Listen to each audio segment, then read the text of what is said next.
Welcome to Flat Earth Debate Uncut and After Show. I'm your host Nathan Oakley, and if you are new to this channel, or you've not done so already, then be sure to subscribe, hit the bell notification icon and join button if you'd like to become a Nathan Oakley 1980 channel member and keep up to date with the Flat Earth Debate.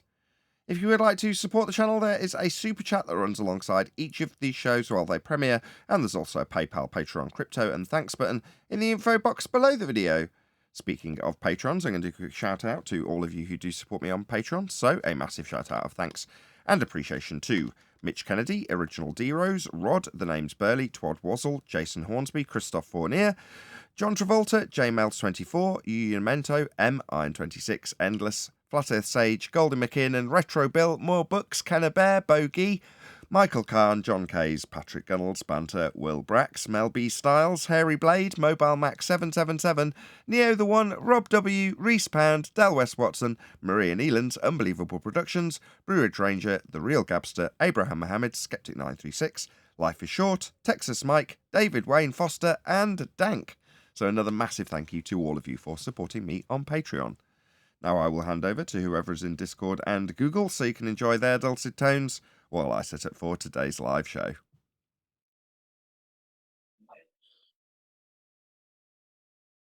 Come again? I started a ruckus in 24/7. Okay, tell us all about it. Okay, Paul went in there, and the guy that was guarding the fort puts him through the mill with these questions. And the way Paul answered the questions was like he was sitting right in our room here, and it went right over the guy's head. Didn't even realize the answers Paul gave qualified him above and beyond to take the label of, like, you don't know what you are. You know how you get a label in there, baller, on the fence, flat earther. Paul just wanted the flat earth label so nobody would mistake him as a baller. And this guy just put him through the freaking mill. And it pissed me, it made me sick, really, because here's a friendly coming in there and you're making a big deal. I think he asked him, well, what's the circumference of the earth? And I think Paul said, oh, I don't know, 26,000 miles, something like that. But the answer he gave showed that he knows what he's talking about. And then he starts calling him a rookie. I can't just give a rookie a label. Anyway, it just pissed me off. So I went in there to straighten a few things out.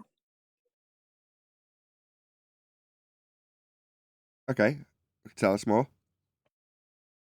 Well, I went in there, I said what I felt, and I said, well, who's Sheepdog? First, Miggy said hello to me. I don't even know who Miggy is, because I'm kind of pissed off. I just want to get at this Sheepdog guy. And then they're like, who's talking to me? He says, wow, it's been a while since you've been here, Neil. It's Miggy. I said, who's Sheepdog? So the guy speaks up, and I said, I just heard a video. A guy tried to come in here and just get his flat earth label laid down, and you gave him a hard time. It made me sick. You treat friendlies like that. You even had a guy in your show at the same time telling you to lay off, that they know who Paul is, and you still gave him a hard time. And then you call him a rookie?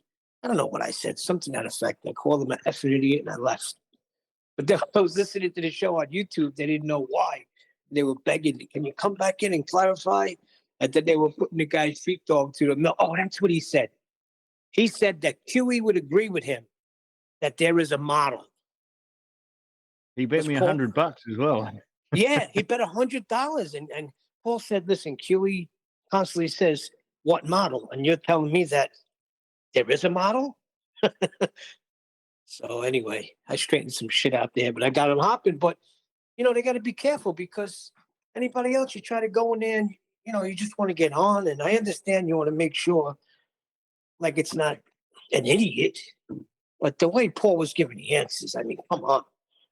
It's obvious to anybody that this guy's know what he's talking about. Anyway. Yeah, good old Neil jumped in, threw in a grenade, and then bogged off. But I went back in, though. I went back in when I was listening, and I saw that they were in confusion. I did go back in. And then it was like, yeah, that was me. And even one of the guys there said, I told you, you were being a little too hard. Back up. Something to that effect. But yeah, come on. You got to be able to know. Oh, shoot, this guy knows what he's talking about. Plus, he's on a flat debate panel. I mean, come on. That should give you a pass right away.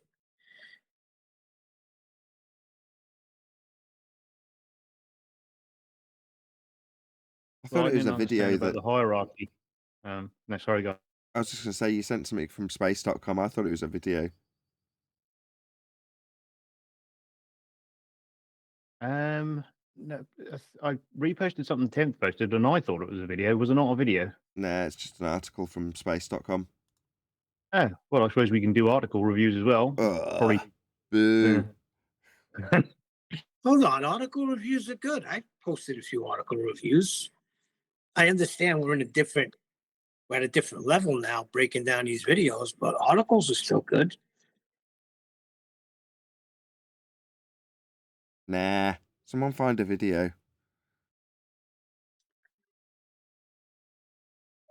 You like the videos, then? Oh, I like pressing play and stop, and then responding to what they say rather than reading it out.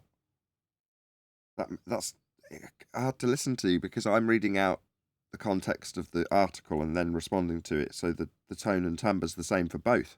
If it's a video response, there's somebody that's producing the material saying it most of the time. Got it. Yeah, an article is good for like a quick smack in the face and then move on. I got what you're saying.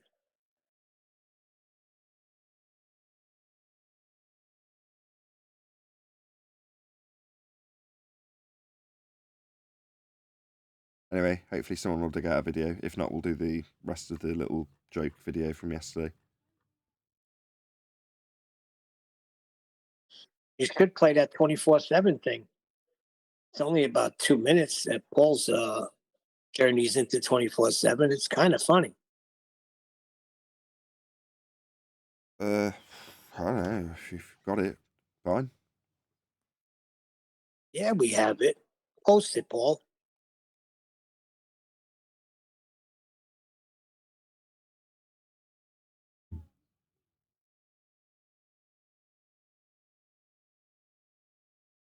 Alrighty then.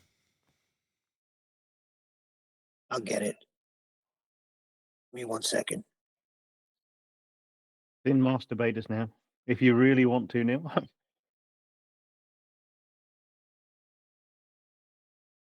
Yeah, I think it's good. This is going to be a 50 million hour video, isn't it? Is it at No, the right I think place? it's right at the timestamp. 4:48. No, 4 hours 48 20. Yeah, Is that right? timestamp, yeah. It's from the live stream. Hello, welcome. Afternoon. Are you guys related? Friends? LVA and Centauros? I need to get a flat earther role. Who's best to contact about that? Just ping mods or? It takes time. Have to join more times, here. Oh, well, it doesn't really matter. Someone said I should have a role, that's all. So. No, you'll get a flat earther role if somebody thinks that you're worthy of it. Yeah, well, I mean, I asked Elijah, but I don't think he actually looks at Discord messages. What the hell's going on? If you're That's what I'm worthy, talking about. worthy? Yep. What? Perhaps I'll contact him in Master D. It took me like 6. I don't get it. So somebody's told you that you need a role in there. So you've gone, who's going to assign me a role? They've gone, you'll get the role when we find you deserving of it.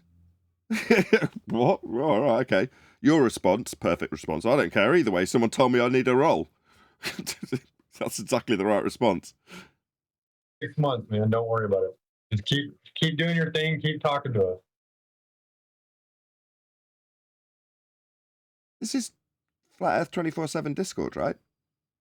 Yeah, it's falling way down the tree. Well, I'm just here to listen to see if any new people come in, really. I'm not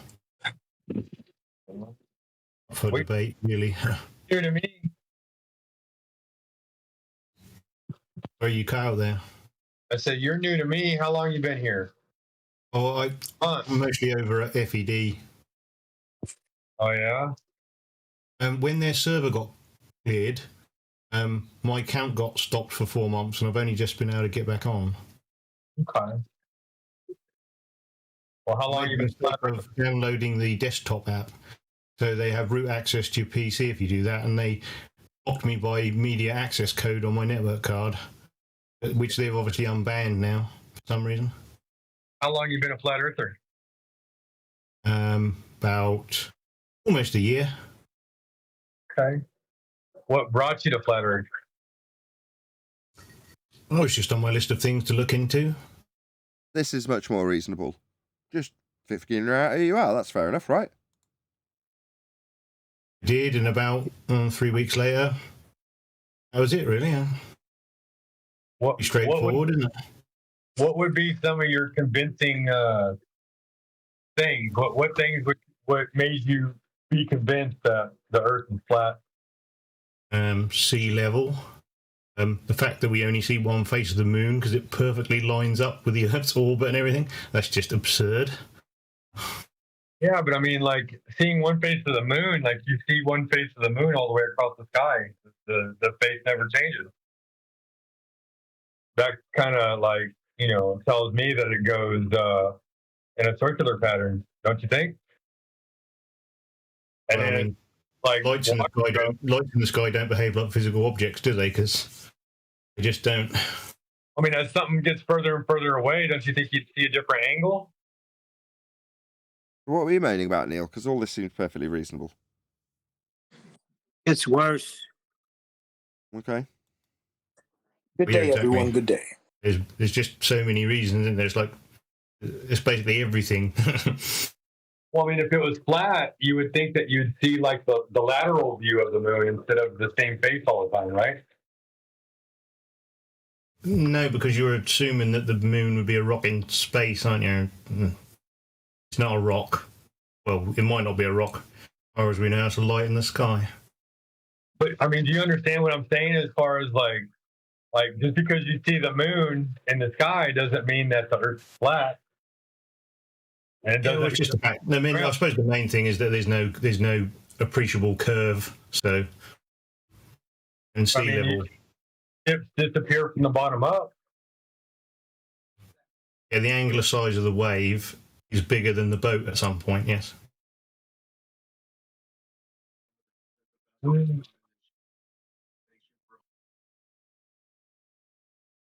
don't know.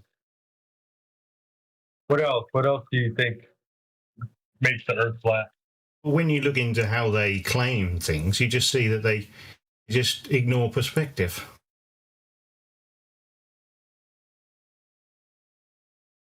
Well, how do you define perspective? What's your definition of perspective? Imitation of the observer. Yeah, but how does it work within the window of your view? Can you rephrase? Did you say rephrase? Yeah, don't really get the question, to be honest. Well, like when you look at a picture, everything seems to converge, right? Isn't that what perspective is? Like as things get further and further away, they converge off into the distance and create like a narrowing of a window. A vanishing point, but it's angular though, isn't it? It's not curved. I mean, it's angular, but it even looks like, things curve because they converge. They dip down, they dip up. Well, any merging would be due to the limits of your eye, wouldn't it? Because you do have a convex lens. I'm a bit confused. Is he agreeing with you or disagreeing with you? He seems to be combative, Paul. Is he disagreeing? He's setting up. He's grilling up. It gets worse. Trust me. Another minute. Watch. So. Oh, you guys are listening to it. Smudging. Okay, I'm. Actually got what's going on? Atmo lensing as well, which can distort things in many ways. I mean, take a look at Travis's channel. It's super interesting about all the mirages. Have you ever looked into something called what is it called? Oh gosh, I already forgot what it's called. It's like my favorite argument too. You don't remember your favorite argument? What an I'll have to idiot! look into to bring it back up to you. What else? What are some other things? I mean, there's got to be lots of arguments against a lot of different things, or a little like alternative arguments. So. Well, I mean, it's their model is so, well, their paradigm is so ridiculous. Like they claim we're spinning and moving about and everything, and that's not what you observe or experience in any form. Well, like how many ways is it moving? What's the claim? We're spinning 1042 if you're at the equator, and decreasing from there, then and around the sun is then traveling around the center of the galaxy, and the galaxy's traveling around somewhere else. So I don't know, was that 4 or 5? And they're not just orbits, they're elliptical orbits as well. So, inertia would come into play, wouldn't it? Right. It's really. At some point, inertia would come into play. What about like the universe? They say the universe is flat. Did you know that? Yeah, it does look like, I don't know, because it's like the sun imprints on the fabric of space-time. It pokes a little dip in it. Even their made-up nonsense is based on a flat plane, isn't it? Right. That's the only way you can do things. You can't base things from a curve, because, you just can't. How? Okay, Neil, we've had a good solid 2 minutes. This all seems very reasonable. He's just asking him what his evidences are. I can So appreciate. stop playing it then, because it gets right now is when he starts getting into other things and calling him a rookie. And I'd recommend that Well, you the don't world get a was flat made. Earth role. You know what it sounds like? It sounds like what Righteous Force did to me when he was What trying else? to figure out I made a mistake. What's the circumference of the Earth? Can y'all hear me? Yeah, we hear you. Well, you can Oh, only No, work it's that getting out good if now, you D. assumed the Okay, but horizon was something's Earth going on in the curve background. and I'm calculated the playing a radius, video. but they Oh, never oh, observed you're or saying- measured okay. the radius, No, have they? Because they say it's refracted, which means they could have never measured the R value to get their refraction index, which is not refraction, because Snell's law requires 2 media. They just made that up. What's the circumference of the Earth on the globe model? Was it 27,000 something? I can't really remember. Try to delete nonsense as I go, otherwise I get too full up. I can't give you that one because you're a little bit more off than you probably should be, but I mean you're close. It's worth knowing. Like if you're gonna make an argument for flat Earth, you have to know the globe model. Doesn't the globe model say 3959? None of the ballers know their own model. So it sounds like you're being vetted to whether or not what he deems you worthy to say you're a flat earther or not. Exactly. Okay. Yeah, that's it. Now he starts getting really, really, really combative. But I haven't cleared it with the black community that when I say I identify as black, I haven't cleared that with anybody. I just say whatever I damn well please. I'm answerable to nobody. I do what I like, thank you very much. Exactly. Anyway, I wouldn't call it a model because you'll get QE and they don't have a model. They might be trying to pretend it's a scientific model, which I imagine would involve many scientific theories and natural laws, all of which they don't have or follow at any point.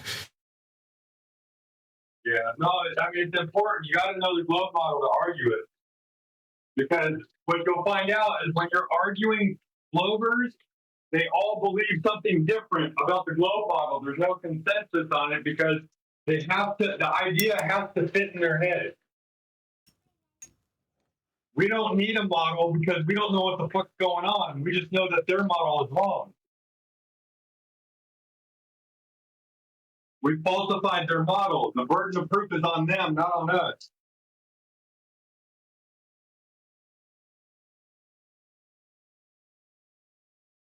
You know what I That was mean? constructive criticism. That was constructive criticism right there. Yeah, that's reasonable. Were you asking something? Well, I'm not making a claim. I'm just saying the Earth is flat. No, yeah, no, it's not about making a claim that it's flat. It's about falsifying their claim. You understand what I'm saying? Like, you'll get a flat Earth roll, but you gotta show knowledge. And it's not our claim. People are like, oh, I want the flat Earther roll. No, it's not like that, man. You have to know how to falsify the globe before you can get that flat Earther roll. I mean, it's really for everybody else, because when they see I haven't got a roll, they get all excited and think they might actually meet a genuine glober for once. I'm a flat earther, dude, and they're not. It's okay. They don't. You're gonna get that. I must have in the beginning, dude. I was on the fence for like 6 months, and the reason why I was on the fence was because, like, so the thing with on the fence is I'm not on the fence. They're on the fence about me. Is what it boils down to. So what they're saying is like, this dude says he's a flat earther. I believe he's a flat earther, but he's not ready to represent this server yet, right? Again, perfectly reasonable, right? It's their server. And so I had to like show that I understood the geometry of the globe. I had to show that I understood certain aspects of the physics of reality. I had to be able to hold myself in an argument against other globers. I had no idea the standard was so high over at 24-hour Discord. Flat Earth. I mean, I had no idea the standard was this high, but kudos. Great. Whether they're brand new or whether they're seasoned. You know, Quite a high bar considering you're a sheepdog. I probably will get my gold if I can hold my own against one of these like seasoned globers and make them speechless. And it's coming. It's going to come. Yeah, I don't know if you can make Ruhif speechless. I spoke to him on Saturday, and he's like he always is. I mean, it takes time, bro. It takes time because honestly, And that conversation is on tape, by the way. That's on Refracted Philosophy's Saturday show. So I didn't really try to combat him because I know he's a liar, so there's no real point. no, but you got to remember, you're not arguing to convince that person of anything. You're arguing for that person that's listening, that wants to know the truth, and they're wondering why you're here. That's what, Oh, yeah, well, I accept it's educational, possibly, but, well, no, there's a fine line with Ruhif. Yeah. we repeat ourselves all the time, and trust me, it took me another 6 months just to get used to the fact that we're repeating ourselves on a daily basis. But we're not here to come up with new shit all the fucking time. We're here to educate that new person who's never heard of this. Why are all these flat earthers here? What's the big fucking deal? They're crazy, right? Flat Earth Society is bullshit. Oh no, this isn't Flat Earth Society. I just joined them, actually. Yeah, no, and you're gonna and you'll get there, man. Like you'll go through the process. Honestly, if it were me, I would give you on the fence. He's not listening to you, is he? That's my point. The way Paul has answered all these questions, the fact that he said he's over at FED right away. Okay, buddy, no problem. Because there ain't gonna be nobody that's doesn't know what they're talking about on your panel. Seems like he don't know who's who. But that's fair enough. He doesn't know who he's talking to, but he's not listening. That's my issue. It's Exactly. like, you just told him that you just joined the Flat Earth Society. Well, to me, that would be a real good opener to say, oh, really? Why did you join? How did you join? What was the process like? What have you got out of it so far? What are your plans for the future with them? It'd be all sorts of questions. But he just didn't listen. So it's just, you'll get there. I'm gonna be the wise educator, and you're gonna be the learned student. Fair enough, I guess. Way of asking the questions right now to Paul. Like, Paul, why did you join the Flat Earth Society, and what do you plan to gain from it? Good questions. He doesn't Well, ask we them. could storm them by force, put FED quality arguments on that particular server, and hopefully when people get pointed to it, as they do, that they would get our arguments rather than the original ones that they came up with, the ground moving upwards, that sort of nonsense. I've browsed their site, and I like a lot of the information it has on there. That figures. Big. Yeah. I don't know if it's satire or not with the ground moving up. I can't tell. Okay, just play the rest where you called him a rookie, and then you can wrap it up.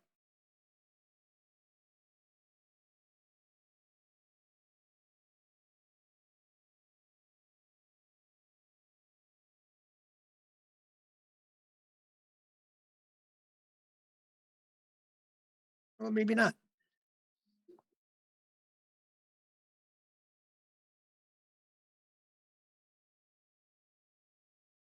He sounds like he's really on the team. The guy that you're talking to, Paul, like he's really sold into the team over there. Exactly. Well, You he can't. sounds like an idiot. No, you gotta read between the lines sometimes, Neil. Right? We become conditioned, and then being combative is the result. So he's just being combative. He's just being defensive. I don't blame him. He doesn't know who Paul is, and you know, yeah, he's laying it down a little bit thick, but who can blame him, right? We've been here long enough to know what we have to deal with.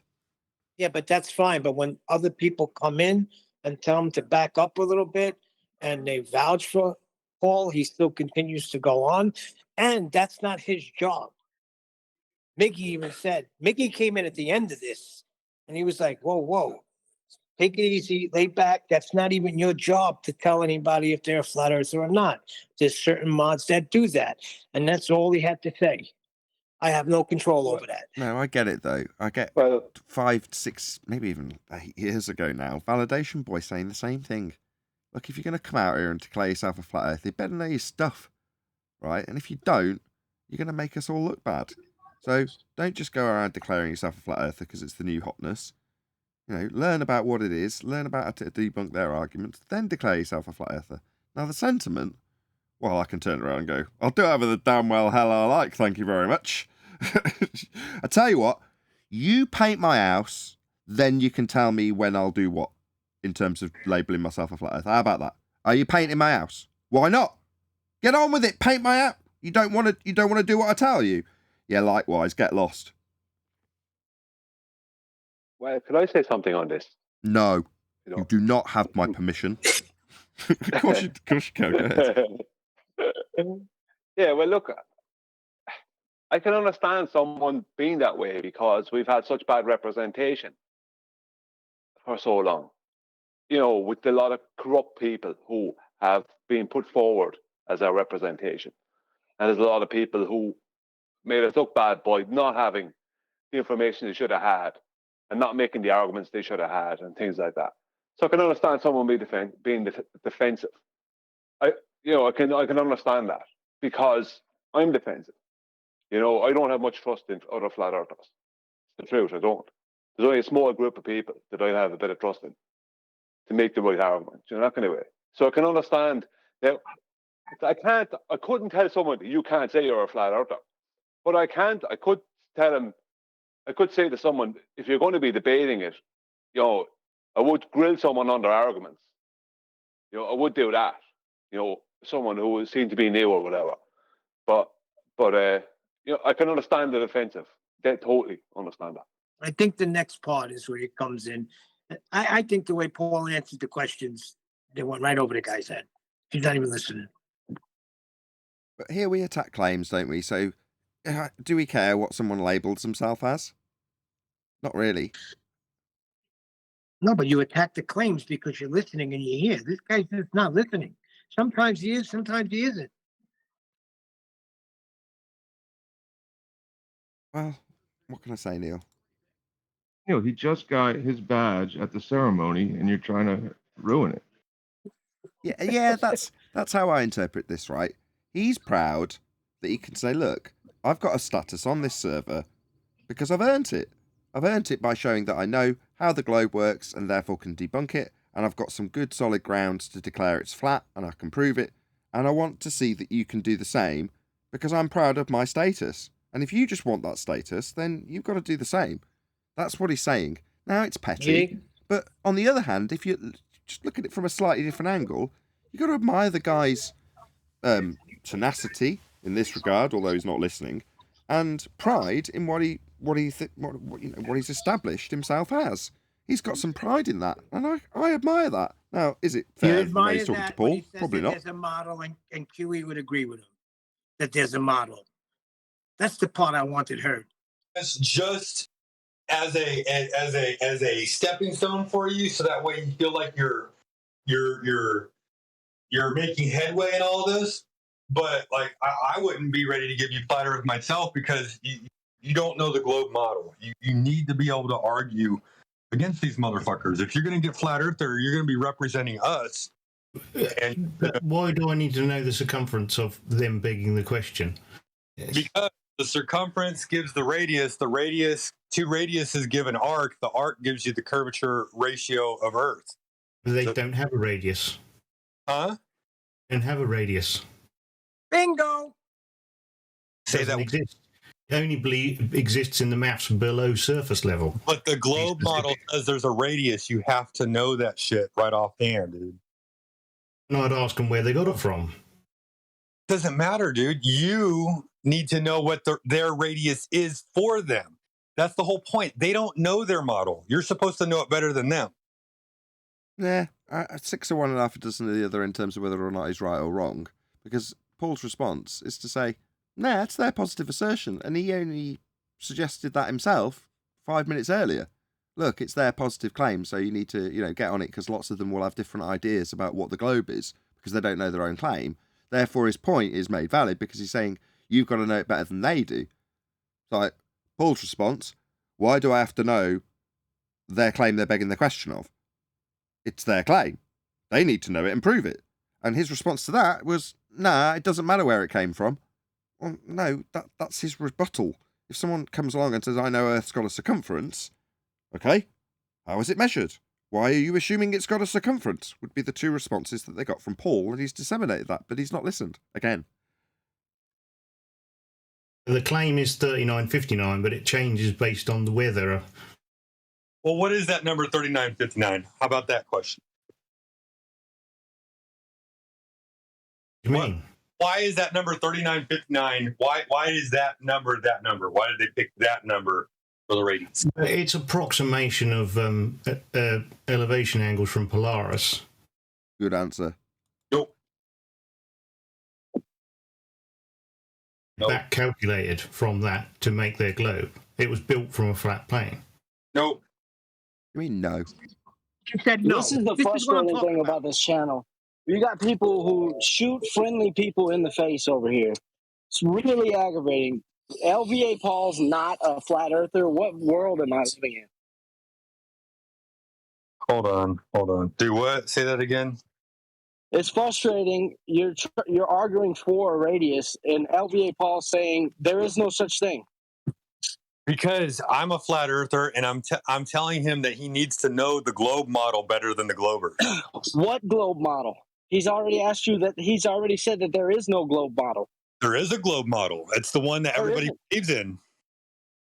Show it to me. Motherfucker, dude. Try that with QE and see how far you get. QE would agree with me. Right. There's a model you can produce. He doesn't realise that he's taking the affirmative position as the glober and devil's advocate. Now he's up to, proving the claims? Is he just going to step away from them every time somebody asks him to justify his devil's advocate position? This is why Arwin needs a lot of respect, right?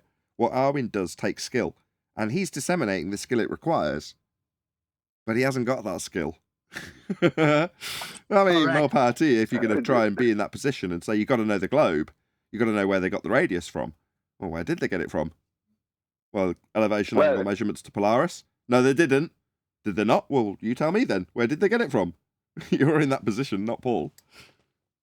I would like to say, if you want to debate someone, you do need to know their positive claim.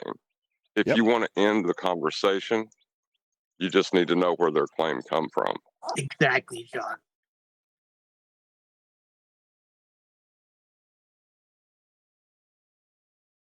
There is a globe model. No, there isn't. They don't have a model. QE would agree with me. I bet you $100. We'll wait and we can ask him. Now, whether or not that globe model is factual is a different story. No, whether or not we can see it or not is the main story here. They're saying there isn't one. You're saying there is. So it's not like whether or not we'll assess it based on its factual accuracy. We're all flat earthers, aren't we? So no, that goes without saying. But let's see it.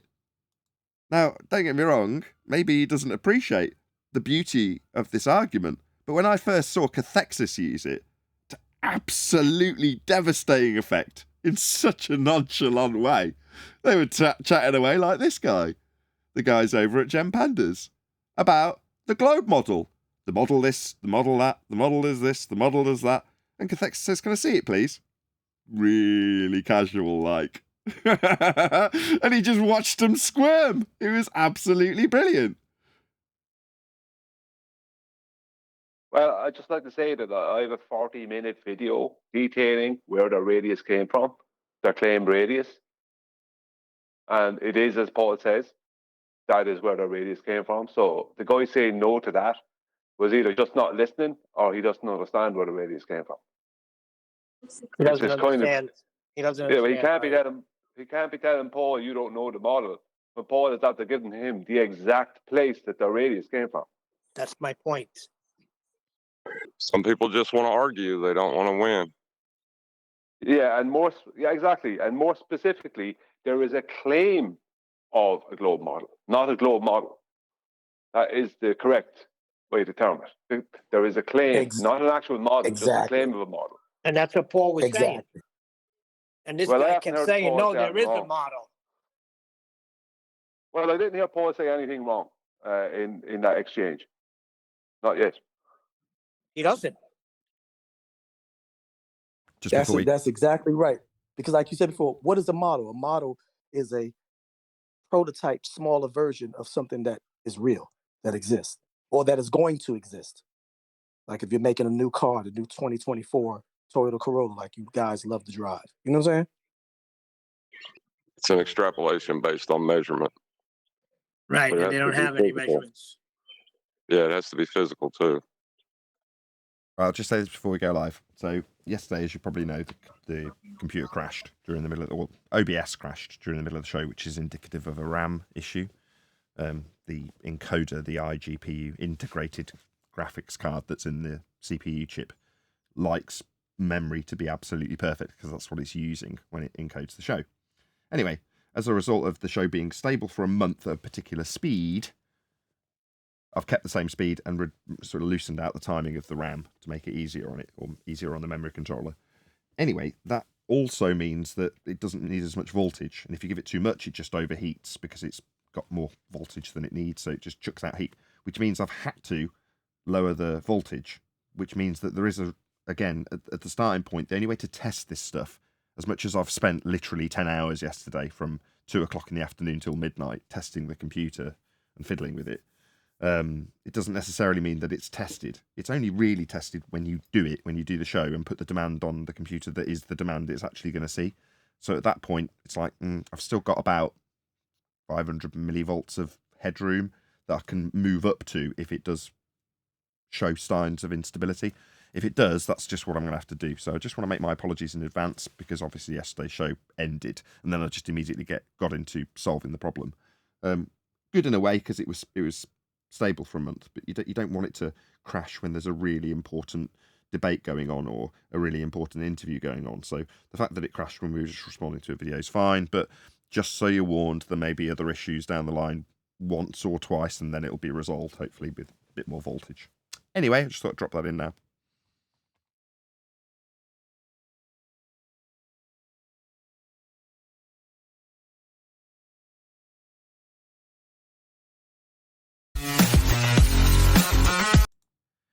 Okay, so what can I say?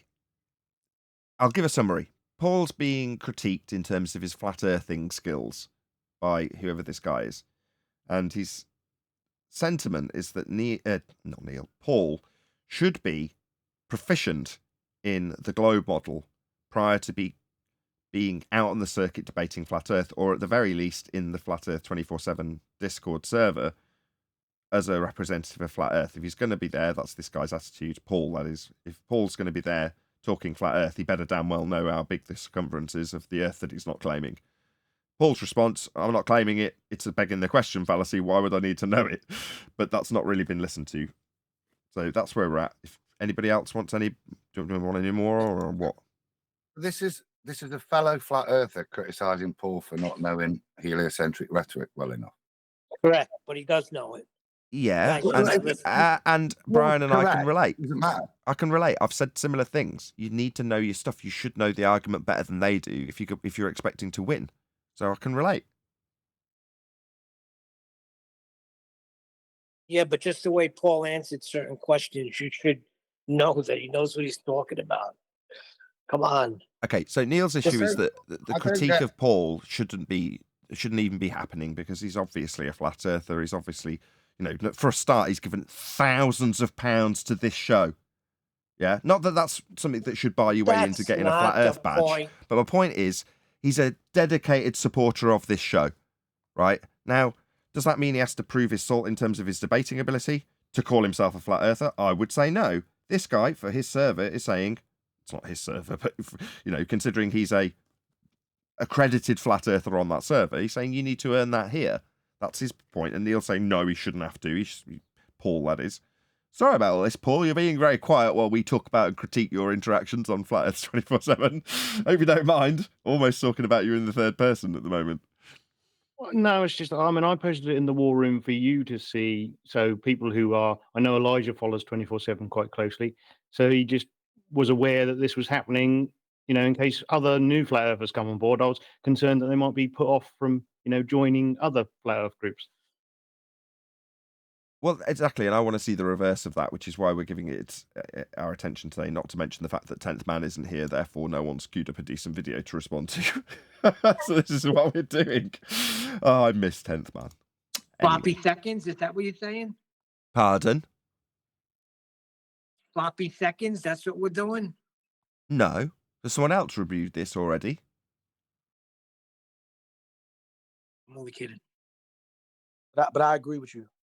That type of discord going back and forth, that could make an outside person or somebody on the fence kind of not want to be bothered or, kind of be like, they're right. Flat earthers are dicks. Pardon my language.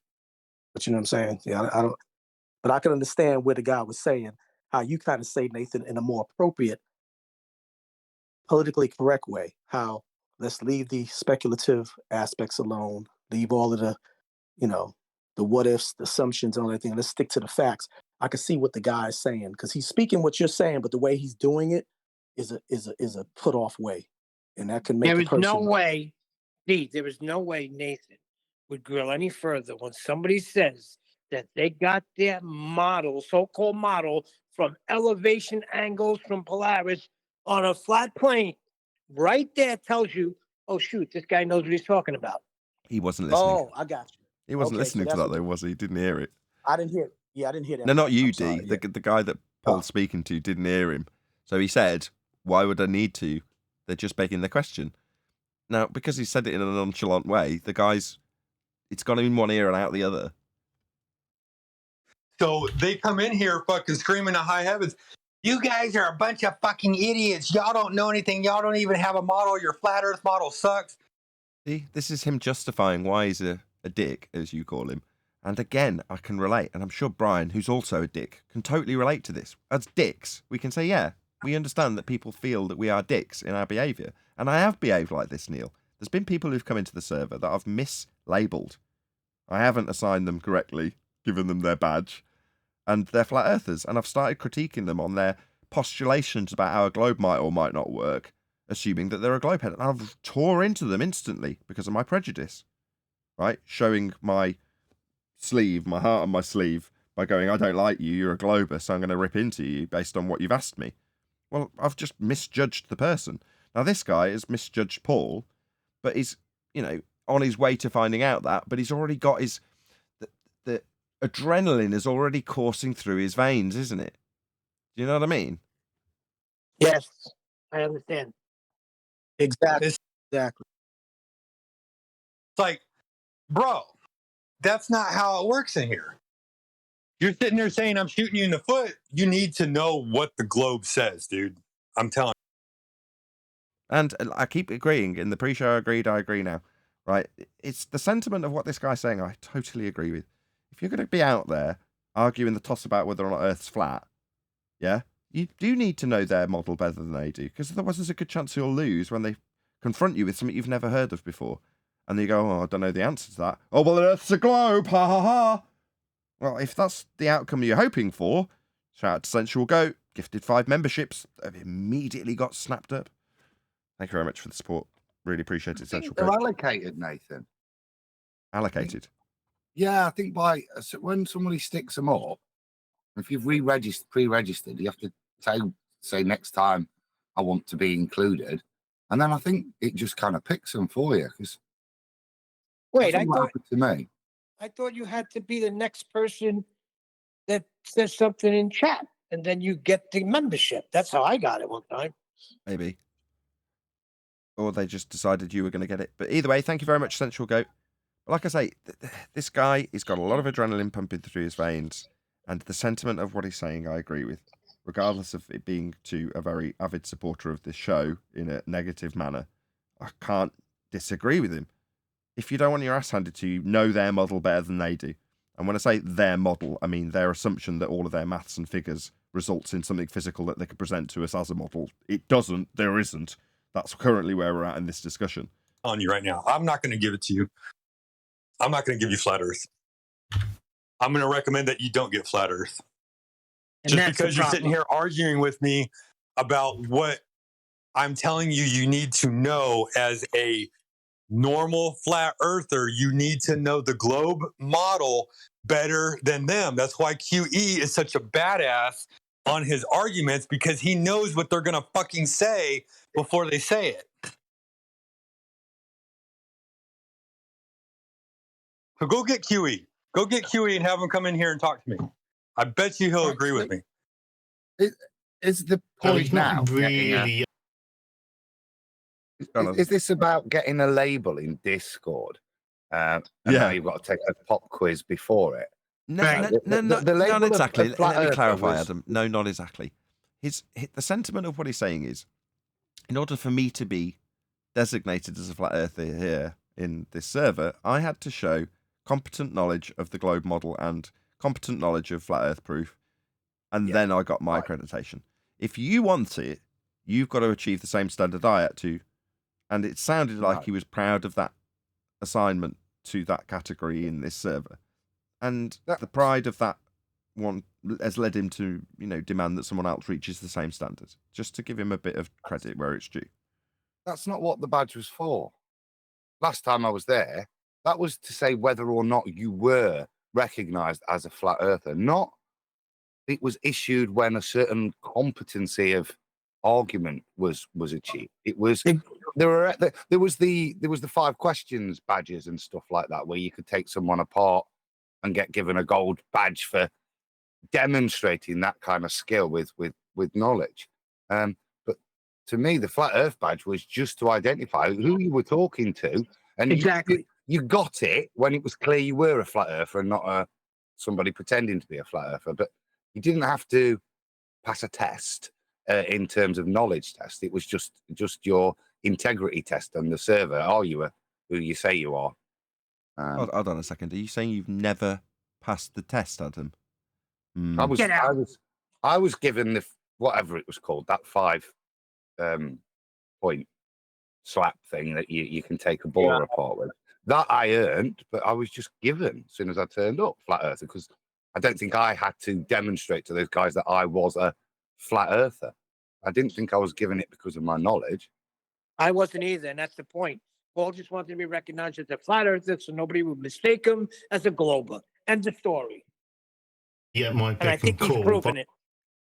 I've asked him in Skype, and we'll see what he's around.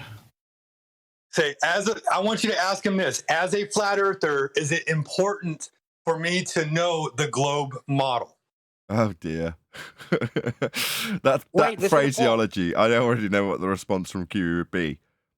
It would be 2 words with a question mark. What model? That would be his response. No, I'm asking if they have a model and whether they'd agree with you. They Is do that have a what was model. put to me? It's just a fucked up model. It's false. But they have Show a it me. model. Show it me. Show me this model of theirs. I love Yeah, it ain't gonna happen, Adam. a conceptual model. Oh, hold on, I hold on. suppose so. Is that because the person that's attacking Paul hasn't got sufficient knowledge to recognise that they haven't got a model? Yeah, that's the problem, isn't it? Yeah. Ironic. Yeah, man, you better know their model better than they do. All right, I do. I know they don't have one. Well, you better know that model they don't have better than they know it. Hilarious. Pretty much. That's what it sounds like. So Model. we're not Have a model. required to know. Pedestals is you're easily toppled. Yeah, and that's the thing. I don't want to critique this guy, and I've got a lot of empathy for his position and his attitude. You know, I can relate. I can see a lot of my attitude in his attitude, and I think Exactly. yeah, fair enough, mate. No way. Lighten up a bit would be my only critique. Oh, with the radius Neil's of no, Neil, you need to stop. You know Nathan back in the day. Not even no, not 12 if to somebody 18 came months in ago. with the Could you taste my not- balls? My balls inside your mouth. He used to That's go different. in. Merciless. That- Merciless. just play the video. 24,901 miles all the way around. They have a model with the average radius, not a radius, an average radius. That's not true. It's set in stone at 39.59. It's not variable. Back engineered from the lights in the sky. It has to be that value. Otherwise, it wouldn't work with the grid. Right. So he don't know what he's Actually talking not. about. No, it's not 24901 and it's not 3959. It's 3958.09. That's their exact. They rounded off up to- 3958.09. Nice. That's their exact, yeah. To be specific. It's And their so it's model closer to changes 39.58 then. constantly. So it's more like 39.58. Morning, guys. Yeah, I don't know why they rounded it off up the way to 3959. I never really gave that. Or maybe I did give it thought, but I can't remember if I did. But it is 3958.09. And that's from the back engineering of the flat Earth elevation angles to Polaris. Right, so 0.09, you could round that up to 3958.1 if you were to round it up. But you wouldn't round that up to 3959. That seems weird. I wonder why they've done that. Well, part of the reason might be because they're trying to claim an oblate spheroid, but that's not geometric. See, the oblate spheroid part that they're claiming has nothing to do with their geometry. It's about centrifugal force causing the what would have been a sphere within their model to be an oblate spheroid, because they have to claim that their equatorial radius is a little bit bigger than their polar radius because of centrifugal force, because they're claiming a rotation. It wouldn't have been necessary in Brahe's time because there wouldn't have been a rotation. It's causing a movement. Or maybe there would have been. Actually, yeah. But there would have been. Sorry, I'm wrong about that. But the point is that because maybe it's something to do with they are claiming a dual radii, but that's not geometric. Their dual radii is not geometric. That's based on the claim that they are also rotating. The only geometric radius is 3958.09. Plus, guys, I don't think you have to know the full model. I mean, at the end of the day, they're claiming a sphere of 3959, yeah? And all you need to know is how did you measure it? And it comes back to elevation angles. You don't need to know about the so-called orbits and distances to the sun, because that comes after you've proved the globe. It's where do you get your R from? And that's, you just knuckle them down on that. Exactly. The origin of all of the claims starts with the assumption of the radius value. So that is the most critical detail for their assertion, regardless of whether or not we get to see a physical model being presented. That's the start of their maths. I've just done that. That's what I from Nathan. That's what I was going to say. Hold on, Adam. Just one sec. Go ahead, D-Rose. I was going to ask. That's what I was going to say. Irregardless if it's 39.59, 49.59, 69.59, 12, 9.59, whatever, to acquire that geometric radius, it had to go with the elevation angles. Irrespective. To do the measure. So at the end of the day, they still had to use a flat plane in order to get what they get, no matter what the number is. Because you know how they adjusted gravity from Newtonian law to Einstein. bull crap. You know, they could do the same thing with this radius measurement. They can come back and be, we finally, you know, National Geographic put a big magazine. We did this, we did another survey, and actually the radius is now 7959. So now we can answer for the curve. But at the end of the day, how did you get that? They did it the same way they got the 3958.9, whatever. I back engineered it. It's regardless or irrespective. Irregardless, I don't think is even a word, but it's a double negative. So regardless, but if you say irregardless, it's the negative of regardless, which doesn't make any sense. So I think the word you're searching for is irrespective, not Did I irregardless. say irregardless? I'm sorry. My bad. That's all right. Just regardless. Pet peeve. My wife just told me about that. I hear it and go, ugh. My wife just told me, Irregardless. she's like, what? So not regardless of this. Just one of those things that bugs me. Irregardless, can I get a mic check? Don't start with this irregardless. No, I don't want that to become a thing, please. Irrespective of your criticisms of his language, can I get a mic check? Yes, you may. We hear you perfectly clearly. Brian. Yeah, Adam. Yes, All Adam. cool. I've done the back. Just correct me on this. I come out with 3956.09. So I take 60 nautical miles, multiply that by 90, multiply it by 4 to give me 21,600 as a circumference value. Divide by 2, divide by pi to give me an R value of 3,437.74967 nautical miles. Convert that to land miles, it comes out at 3956.09. Yeah, but if I got that as well, but most calculators will give you the pi of, or when you get the radius, sorry, of 21,600, they'll give you 3440. And I think if you use 3440, it becomes 3958.09. Just check that. Yeah. I used 21,000, but then divided by a longer pi. I hope you're all writing this down in the audience, because if you're not and you don't get it right on the test, you're not a flat earther. I knew it. Of 3958.8, which is 3959. The polar radius is supposed to be what, 3950, and then the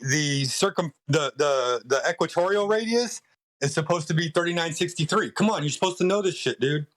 What's the We're mixing models here, aren't we? We're mixing models. So we've got the standard heliocentric model where we've got a ball, and then we're incorporate. I don't know which type, whether we're just incorporating slight varied R value and of a Blake spheroid, or whether we're going to put it into a WPGS geodesic thing, which will be even more different. So don't need. Who was just saying that to you, Adam? I'm sorry. This is to Paul. This was, I think, yesterday on 24/7. Right, I got 80 people watching. Let's see if we can get to 100. Please share the show. It wasn't yesterday. It was from a couple of weeks ago. Go ahead. The way the model was made, it has to be a perfect sphere. 1,039 miles per hour. That's the rate of the spin of the Earth. What is the rate of how fast it orbits around the sun? 66,600 miles per hour. You're supposed to know this shit, so that way when they fucking come up to you, screaming at you and telling you that you're a fucking piece of shit flat earther and you don't know shit, well then you ask them, well, what does your globe say? And I don't know. Let me go. Why? Why would I ask them what their globe says? If I'm a flat earther, I've relinquished all concern. I don't care what their globe says. Not that globes talk, but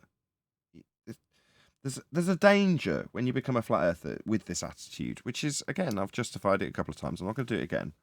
But there's a danger that when you listen back to how you're phrasing some of the positions that you will be taking in defense of a flat earth and offense of the globe, or against the globe, you find yourself listening back and going, I sound like I'm a heliocentric dictator.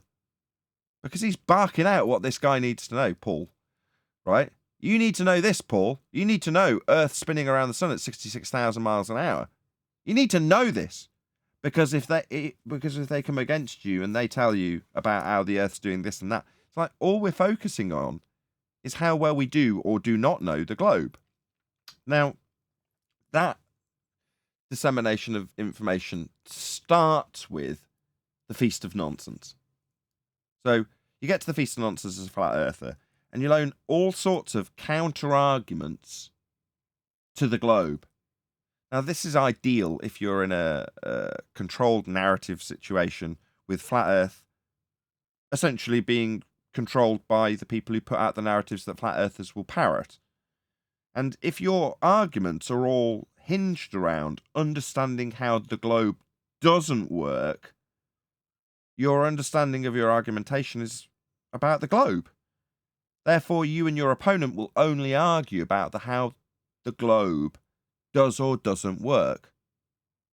Well, that's win-win.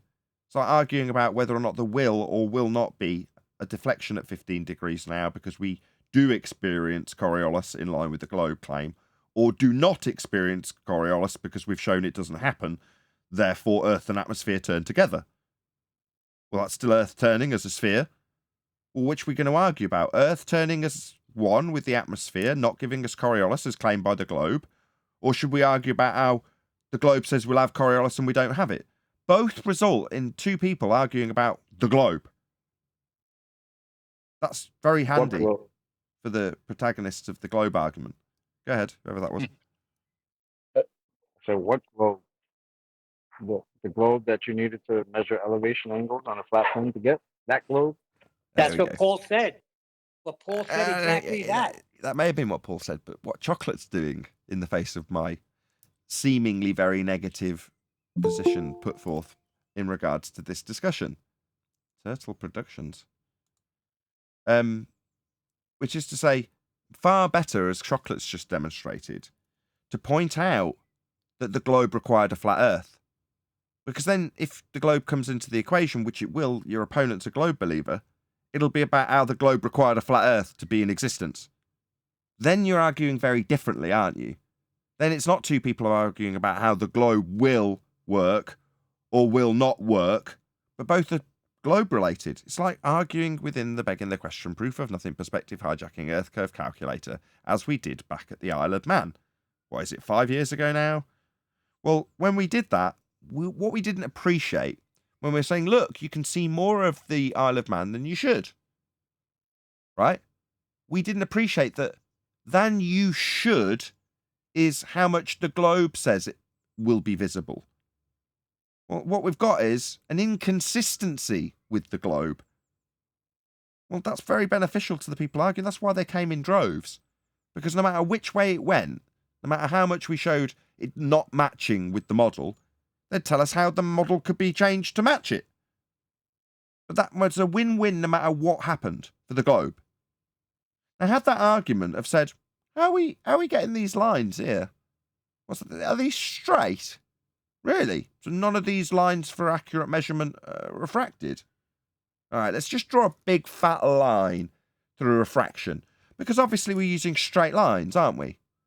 Okay. So how did we get this grid? How did that come to fruition?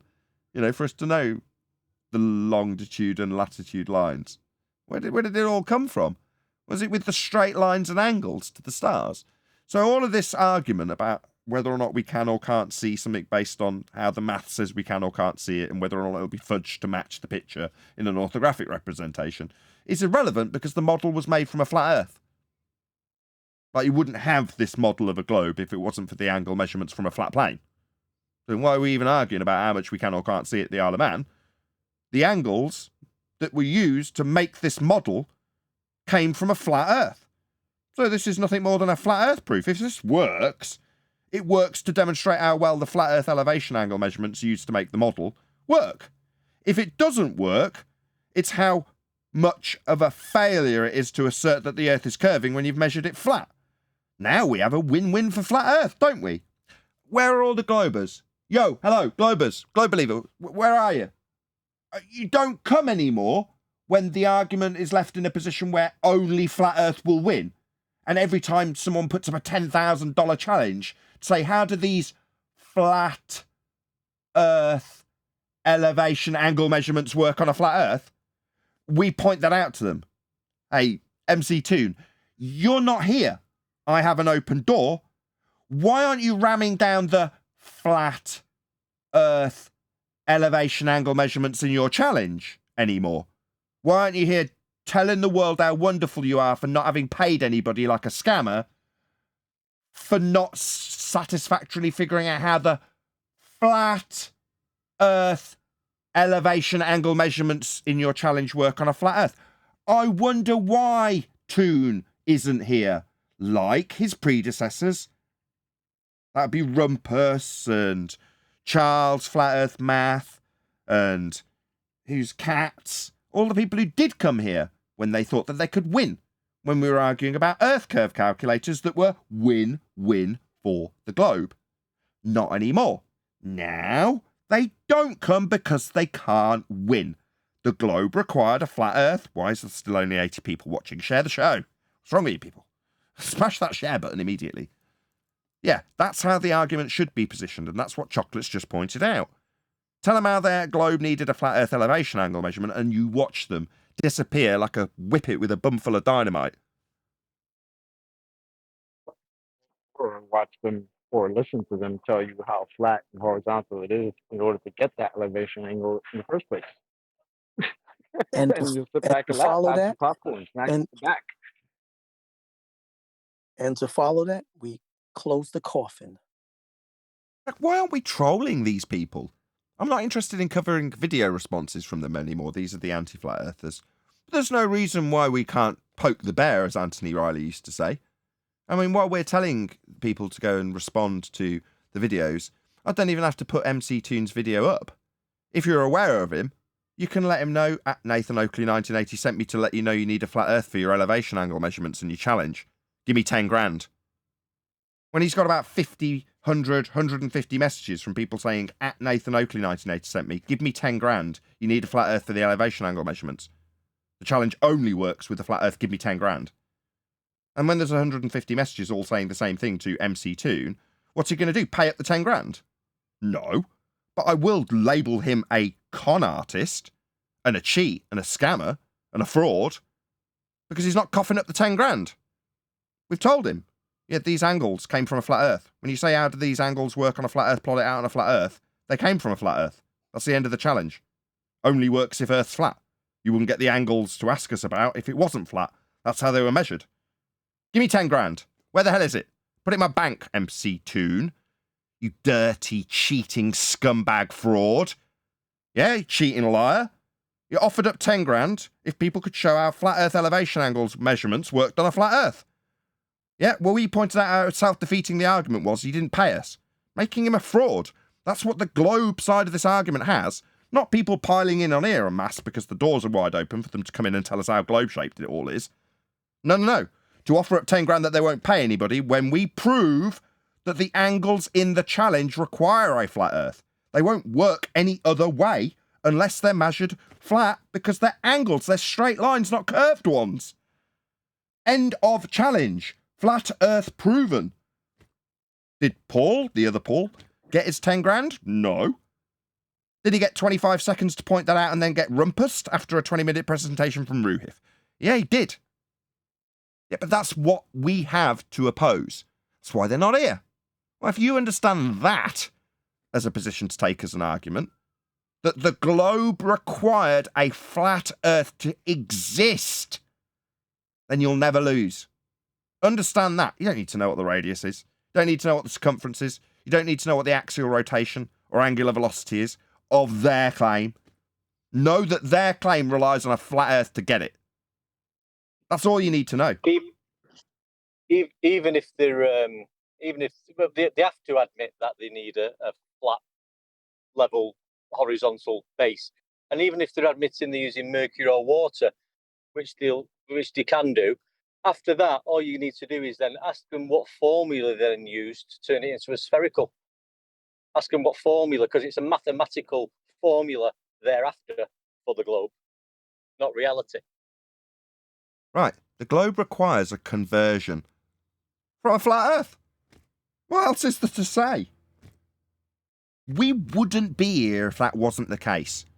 If we were telling the world that the Earth is banana-shaped, with nothing to back it up and no proof, in the form of celestial navigation requiring a flat plane to measure the ground and surface of Earth flat, and that flat measurement to Polaris is required to give you the grid system on a globe. Once you know that, what else is there? Literally. You're out there on the circuit.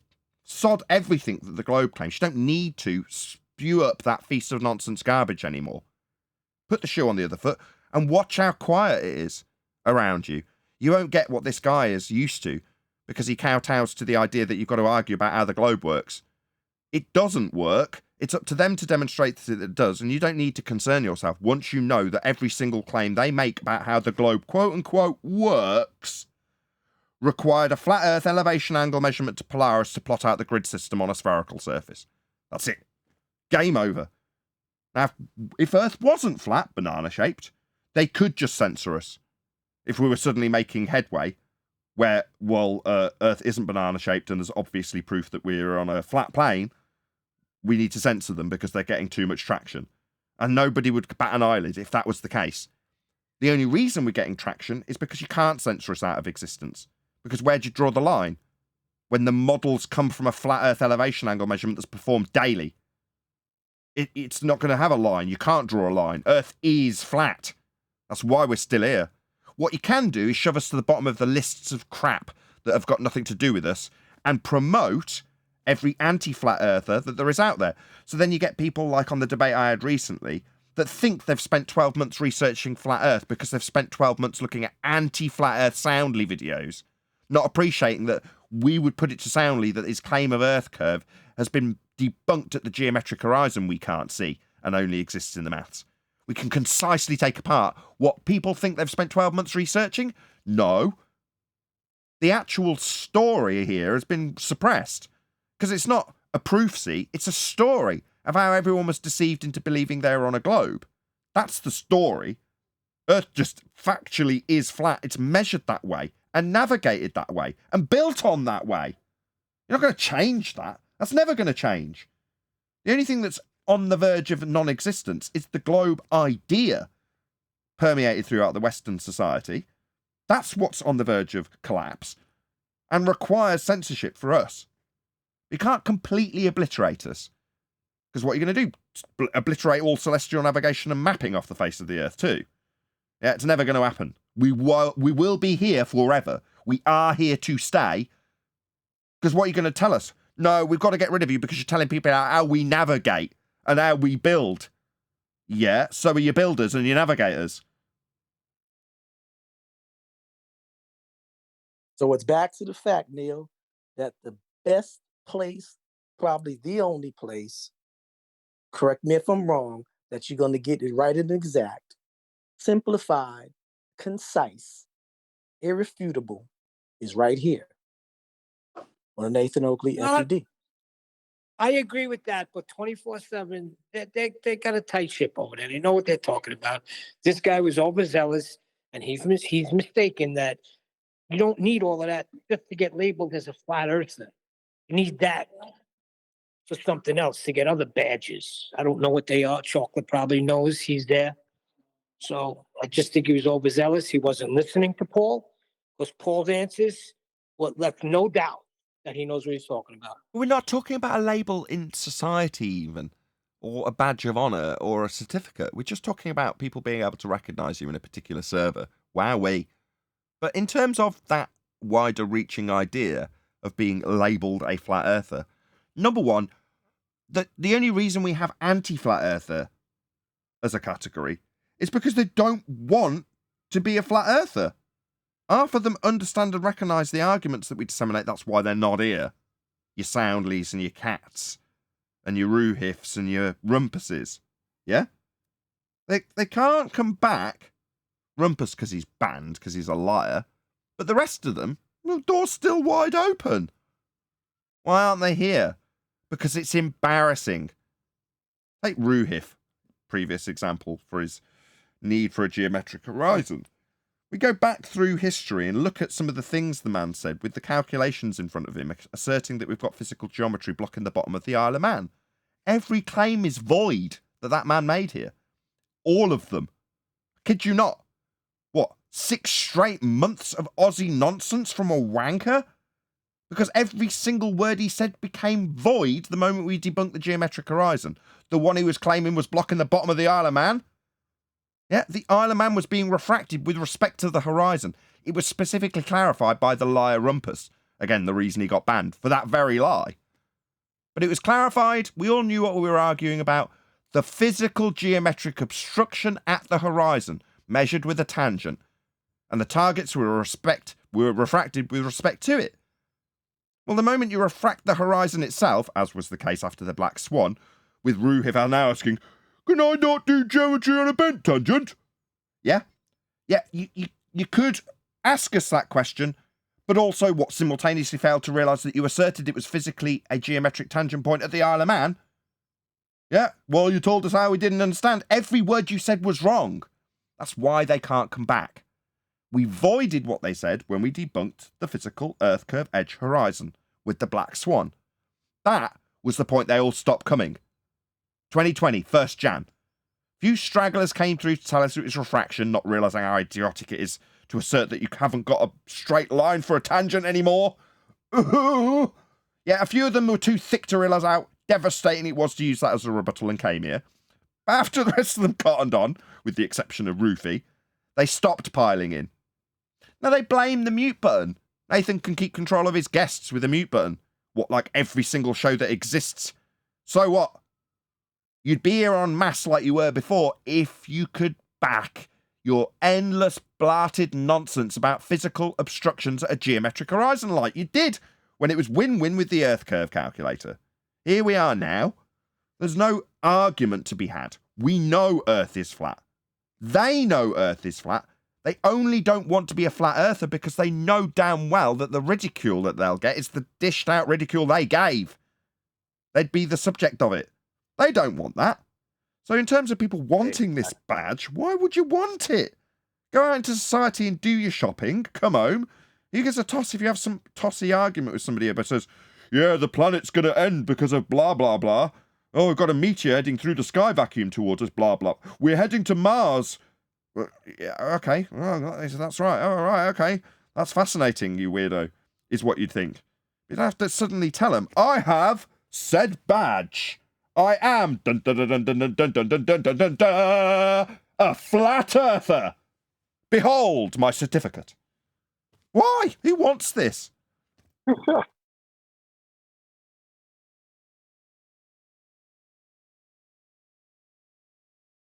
think I want one. Unfortunately, I walk around with that badge at work, and I'm proud of it, so I don't care. That's just me. Did you get a badge from the Flat Earth Society, Paul? I'm going to say it There you like go. this.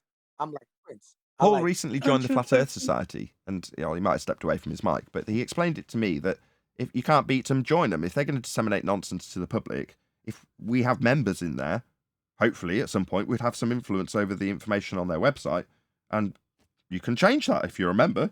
Hopefully, hopefully, I've not stolen all of your thunder. I've seen you've just come off mic, Paul. Go ahead. Yeah, no, I was going to ask Mark Sargent at your advice what he did and what site he joined, but I haven't got around to it yet because I've been busy with Element and other things.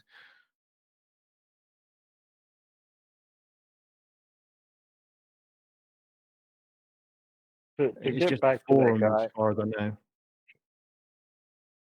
Sorry, Paul. I think it's just a forum, like a bulletin board type thing. I'm not sure if it's much more than that, unless I've found the wrong one. There is only one, the one that comes up top on the search result. There's at least two. I don't know if they're run by the same people, but there's two different web addresses. There's the Flat Earth Society, and then there's the letters.org as well. TE, whatever it is. Okay. I mean, I'm aware that there's the International Flat Earth Research Society, which is Eric DeBay's forum. But other than that, I was just Yeah. aware of the Flat Earth Society. Okay, I'll see if I can find it and post a link to the other one. What did Mark have to say about it? No, I haven't got around to emailing him yet. He's on Skype. If you leave him I gave you his Skype contact. If you give him a, did you not drop him a line on Skype? I could have swore I saw you two communicating with each other. Yeah, no, he asked me to email him. Oh, okay. He's old school. The bottom line was he just did not want people to get excited like it was a baller in the house. Just, I'm a flat earther. Here I am. He answered the question sufficiently. It should have been the end of the story. This guy was overzealous. And Nathan, you would not, if somebody came in and gave the answers that they gave, attack like he was being attacked. I'm sorry. And then to be called a rookie on top of it? No. Paul is not Google a it rookie. real quick. You're supposed to know it without even Googling it, dude. Neil. So don't come in here what yelling would that at be me. A rookie what? To call someone a rookie is a rookie what? A rookie flat earther. That's what he said. Well, If you listen, that's you'll hear fine, it. You're not a flat earther, you're a rookie flat earther. Okay. He's moaning that he doesn't understand heliocentrism well enough, so I don't get it. Really, that would be a rookie heliocentrist, wouldn't it? I understand the notion that obviously the best way to destroy the globe is to know the globe you're destroying. I get that, but for a flat earther to tell another flat earther that he's a rookie just because he didn't know one or two things, like, I don't know, but that's a little off to me. I'd have a problem with that. I kind of disagree with the premise. I've been pondering it. And when you started off saying, no, you got to know what you got, I don't think you have. Because the Isle of Man's a good example. If you know the detail, and we knew the detail inside out, we couldn't win. Okay, the way in which we win all of these things is not really detail about their model. It's just statements of fact that destroy them. So whether it be gas pressure, horizons are finally not now being recognized as not the leading edge of a ball. It's that detail that destroys them, not minutiae within their model. Because I think you said it, Nathan, that just ends up in a draw where you're arguing about their model. We destroy the ability for any of their concepts to exist. Quick shout out to Retro Billy, says Ruhif's arguments haven't progressed one iota since the early days. He is still using the Earth curve calculator and talking about boats going over the horizon. Oh, really? What? The one that I literally only 2 minutes ago said were all invalidated 1st Jan 2020 with a black swan. It's interesting that Ruhif speaks out of both sides of his mouth, because in a comment that we had from Brian and discussed heavily and will be released over the weekend in a video labelled The Broken Men of the Globe, that one's specifically about Glenn. Because Glenn was asking Brian about what the issue was if the line to the horizon was bent. Yet it seems Retro Bill is alluding to the idea of him talking out of both sides of his mouth and simultaneously using Earth curve calculations that require on a tangent point horizon. Yeah, that's the pain that you have to go through if you're a globe believer, Retro Bill. Ask about the curve problem and then simultaneously argue with noobs about how Earth curve maths works, like the good old days when it was a geometric obstruction, right, Rufy? Yeah, because they don't know any better. Why aren't you doing that here, Rufy? If you're arguing with the calculator, there's an open door here for you to come in so I can humiliate you. Thanks for the super chat, Retro Bill. Also, shout out to Sasha Unsoxfemu. He says, you can be MVP Glober, but water will not curve. Thanks for the super chat. Go ahead, whoever that was. Also, Riff is another good example. Think of all the hours we spent, and all you do now is laugh at him and go, how's that geometric horizon working out for you? There's no requirement to understand refraction, ray tracing, all the details, where we used to say, no, look, you've not followed the path there, you're too high there, you've not put the curve in there. All of those arguments you don't need anymore. You just laugh at him. because he thinks that the horizon is the leading edge of a ball. He thinks he can have bent tangents to it. That's all that's required to destroy it, because you destroy the underlying premises that they're using, the falsehoods they're trying to use to build their ball. You don't have to argue the details of how they built it after that. Take away the building blocks. They needed a flat Earth, though, didn't they? I mean, They Exactly. wouldn't go the same way today. But what But, Lecture Bill said was, I mean, that was on point, right? And that's what I was going to try to say. The argument has changed, but who's it changed for? It's not changed for them, because like you said, they're still using curve calculators. Like, now it's not a debate anymore. The argument has changed. So the flat earthers that were yelling at the ball because, oh, you need to know this and that, I can kind of understand that if it was still 2016, 2017, but things have changed a bit. I don't know how long that guy's been in the game to be calling other people rookies. I don't know who that was, but things have done changed, man. It's not the same as it was in 2016. His name is Sheepdog. Sheepdog Legend. I'm sure he's a good guy. Saying, Yeah. oh, He there's might no be. this, there's not that. I don't need to hear that. I'm a flat earther, dude. Yeah, I fucking know Nathan. that there's no fucking model. But they have It's their very hostile for no reason, so I'll just leave, I guess. they have their model. You need to know it. You need to know their talking points, why they argue the way they argue. You need to know how to defeat them. You need to know This guy, why somebody- their arguments are non sequitur.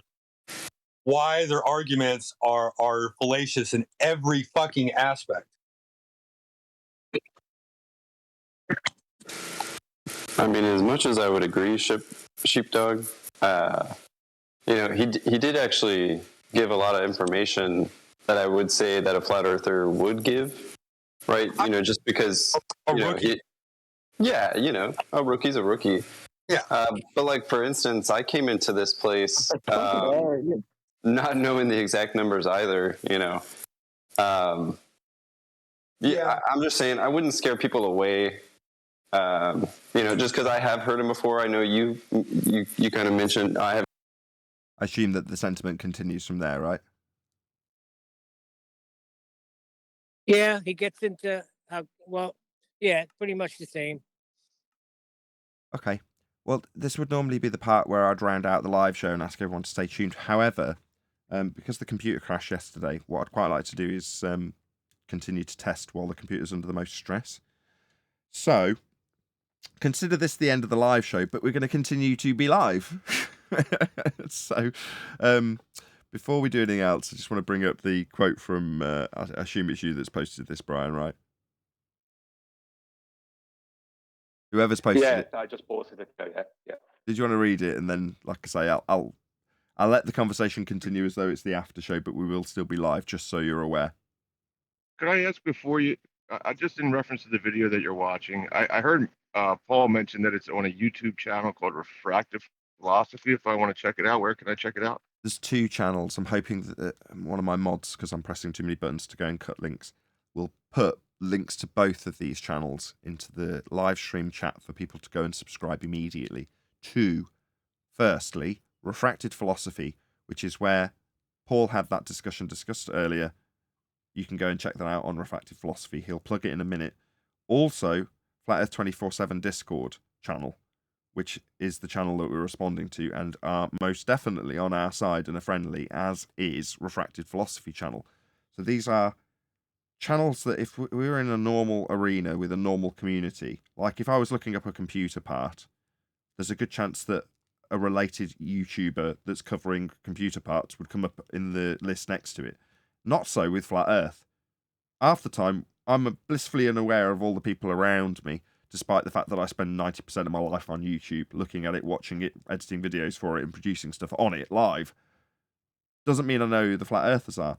So in this instance, we've got some direct connections to people on the panel. So obviously Paul, in this instance, is going to plug Refractive Philosophy. Go ahead, Paul, if you're hopefully going to go off mute and do that. Otherwise, this will be a terrible plug. Yeah, sorry, I'm busy doing something else. But The other thing I was talking about, and I posted it in the war room, was we were having a conversation one Saturday with Ruhif, and he was trying to claim that Mick begging the question curve calculator was a logical syllogism. And I thought that was funny. So people should listen to that, and that was on Refractor Show. But what you were just reviewing was me on 24/7 from a live stream they had. Sure. So there's 2 links that are going to go out, hopefully, by the moderators now. Thank you, Divergent Droid. So yeah, there's the 24/7 Discord channel, which is the one we've just reviewed, and Refracted Philosophy, which we were just discussing. So yeah, go and subscribe to both of them. They're both Flat Earth channels. So they're both going to have content that's going to be of interest to you if you're watching this show. Like I say, I don't know how I'd get you guys into the mood to sort of transition to a non-live show that is live, because that kind of doesn't exist. But with that, a huge, massive, enormous thank you to all of you. Smashed the super chat, liked, commented, shared, subscribed, joined as a member, and all that good stuff. We are going to stay live, but if the computer crashes, obviously it'll be the end of the live show. So I wanted to drop a bit of an outro at this point. But stay tuned, because there's going to be an after show to follow. Hooray!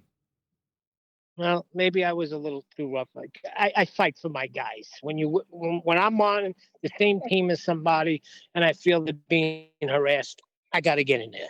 And I felt Paul was being harassed for no reason. I forgot about Brian. What was Brian going to do? Got a question for you, QE. If I was to suggest to you that you would agree with me when I said that flat earthers need to understand the globe model, would you agree? What would be your response to that statement? No. No. Okay. We're I'd looking say for one model, QE. that's exactly what I'd say. I'd say, let's show the model so I can understand it. Hold it. Yeah. Yep. Exactly. Well, What somebody model? owes Paul $100 then. Yeah, you were quoted. You were QE. You were quoted. You were quoted by this person to say that you would agree 1,000% with him that you got to know the model, their model, in order to be able to debate a glober. By knowing everything. That's not what he said. He said, I bet $100 QE would agree with me that there is a model. Exactly. What? To be precise. Yeah. Exactly. That to be person doesn't I think it'd lose $100. Yep. I don't know. How many times have I said over the past, I don't know, 5 or 6 years, the moment I brought it up to cathexis, anyone that says model, I say, model? Can you show us that? How many times have I said that? How many times have I interrupted arguments right in the midst of them to say that? How many times do you think? Well, that's what I don't understand, because Paul did say that. He said QE would not agree right now because QE says what model? So this guy Sheepdog, he says he knows you. He called you a badass in debating. So I don't know what his problem was. 9. But these guys believe their model is what you buy in Walmart and Target that you see on the desks in classrooms and in libraries that says not for educational purposes. They think that is the model because they think that is the model of the earth that we inhabit. That's why they call it the model.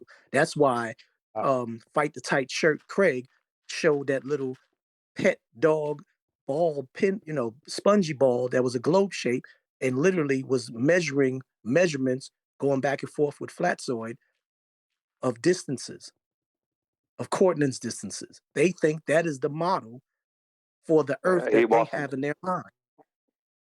Oh, Brian. I'll get back to you.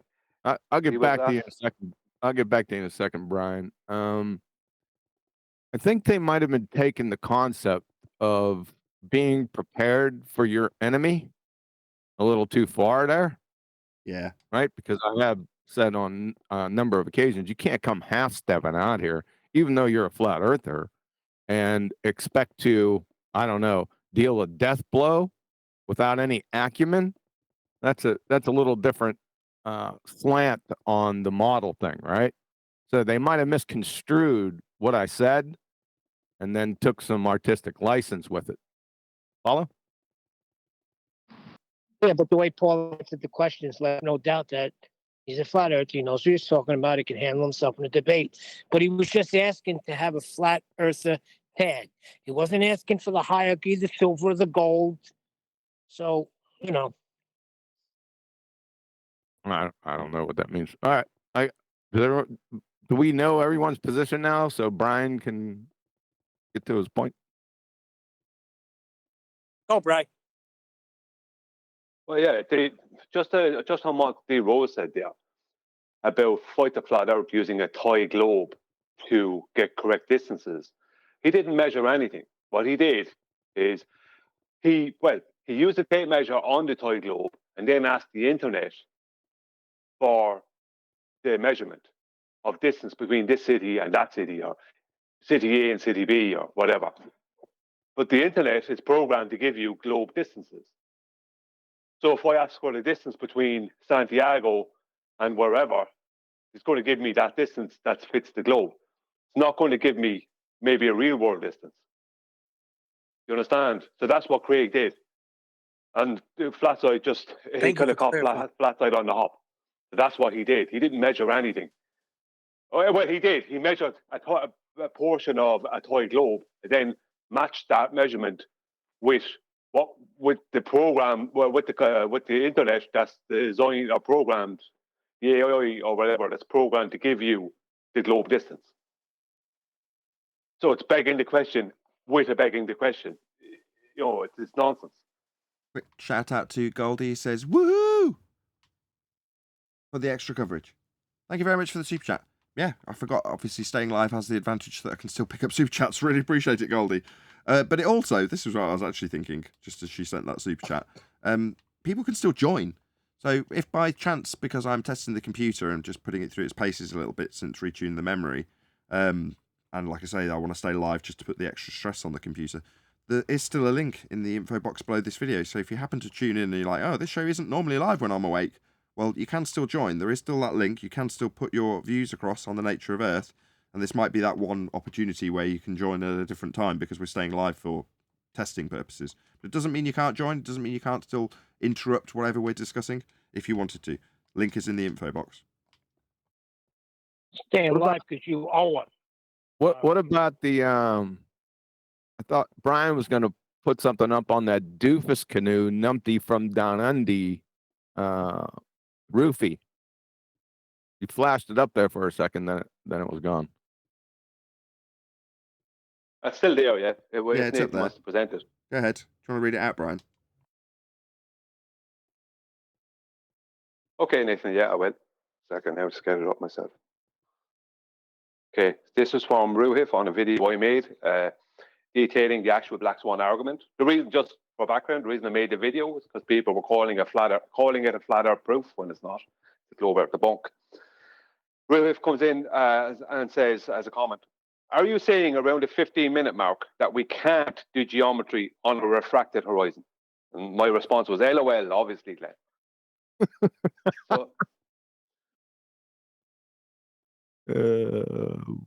Yeah, I'm sorry. What year is this? They're not getting it. It's been 3 years. Well, you had to bet, right? Some people said, I said they'll never get it. So I think I'm the winner. Well, the fact that he's using the Earth-curve calculator with other people and trying to argue with the Earth-curve calculator on how much blockage there should be with other people, it's contradictory to his question there, because he's not referring to anything geometric there. Well, he's trying to, but he's referring to something that's refracted within his model. You know, so is he trying to use? It's just like what's his argument? That what we see in the distance is only refraction, and it's based on no geometric anything, according to him, like that he can show. You know what I mean? What's the argument he's making with other people? Let's see. How could you use the Midwest's Earth-curve calculator after 2020, January 1st? How could you? Like, there's nothing to use. Well, remember, according to Kosho, the geometric horizon is not the one that we expect to see. So There's loads of good quotes like that. Nobody's expecting to see the geometric horizon. That was AB Science. Nobody's expecting to see physical geometry. That was Planar Walk. The geometric horizon only exists in the maths. Exists in the math. That's Rumpus.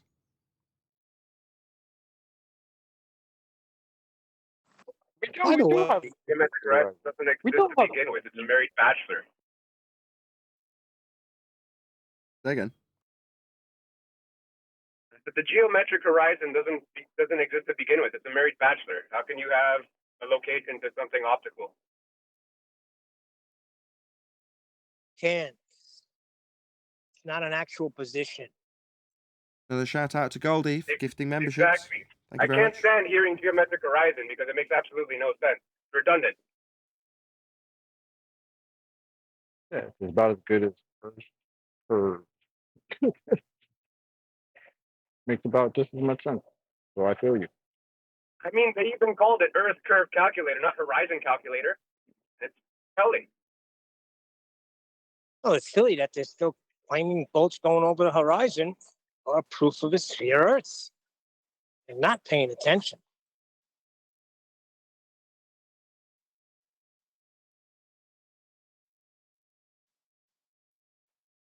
Personally, I would just like to have a line drawn in the same way that we do with atmosphere, in the way that gases don't have inherent shapes. Well, the horizon is not a geographic location. Yeah, but we've been saying that. What do you want to do? Get a law passed? No, How it's just about- I keep hearing the word geometric horizon, which is a married bachelor. It's the same as saying atmosphere. Ask them if they think the geometric horizon exists below sea level. Uh-oh.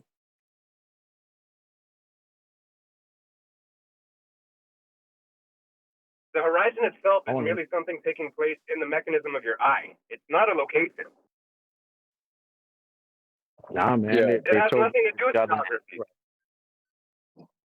They tell you the horizon has an address, man. What do you think? It doesn't matter if it does or not, because is it below sea level? No, the horizon is where the sky meets the land or sea. So you can't have a horizon below sea level when it's forming the horizon. Appears to meet the sky or sea. Appears. Right. So I mean, sea or whether you land, not wanna- sky. whether you want to refract it or not, it's sea level. No, exactly. A quick shout out to Richard No, G. I'm Says, thinking we should just pin them down. this includes you. Says, can you let the panel know? I'm going to include Discord in that they are awesome. I will indeed let them know. Thank you for the super chat. Yeah, Nathan gave us all our badges. Down to using Earth curve and not horizon. They shouldn't be allowed to use the word horizon when they're trying to prove a curve. They should be using a curve to prove a curve. Hey, Nathan, I know there's not irregardless, but is there such word as irrefractable?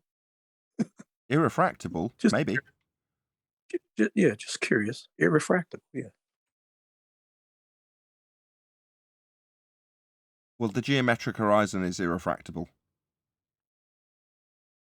Well, they claim refraction, Nathan. Listen, the oil rigs. Stop. Look at what they look like. Stop. They claim refraction. Yeah. If the horizon is refracted, it is not geometric. Do we all understand? Yeah, but the oil rigs. So not a geometric horizon, yeah? That's why I asked Rufy, how's that geometric horizon working out for you? That tangent point, leading edge of a sphere marked with an X labelled horizon in the geometric maths? Yeah, that's a straight line to a tangent point horizon. You need that for the geometric maths. What's that? It's a bent line, so not a tangent, not a geometric horizon, only exists below surface level. Yeah, that's a problem. That's not the horizon we see then, is it? So it's not Earth curve then. And Nathan, I want to add too, I have a question. I've been in ophthalmology for like 30-something years, optics, making glasses and stuff like that on the side. I know that you can take a level plane linear line, 90 degree, and bend it through refraction, whether it be through, water or whatever, a lens.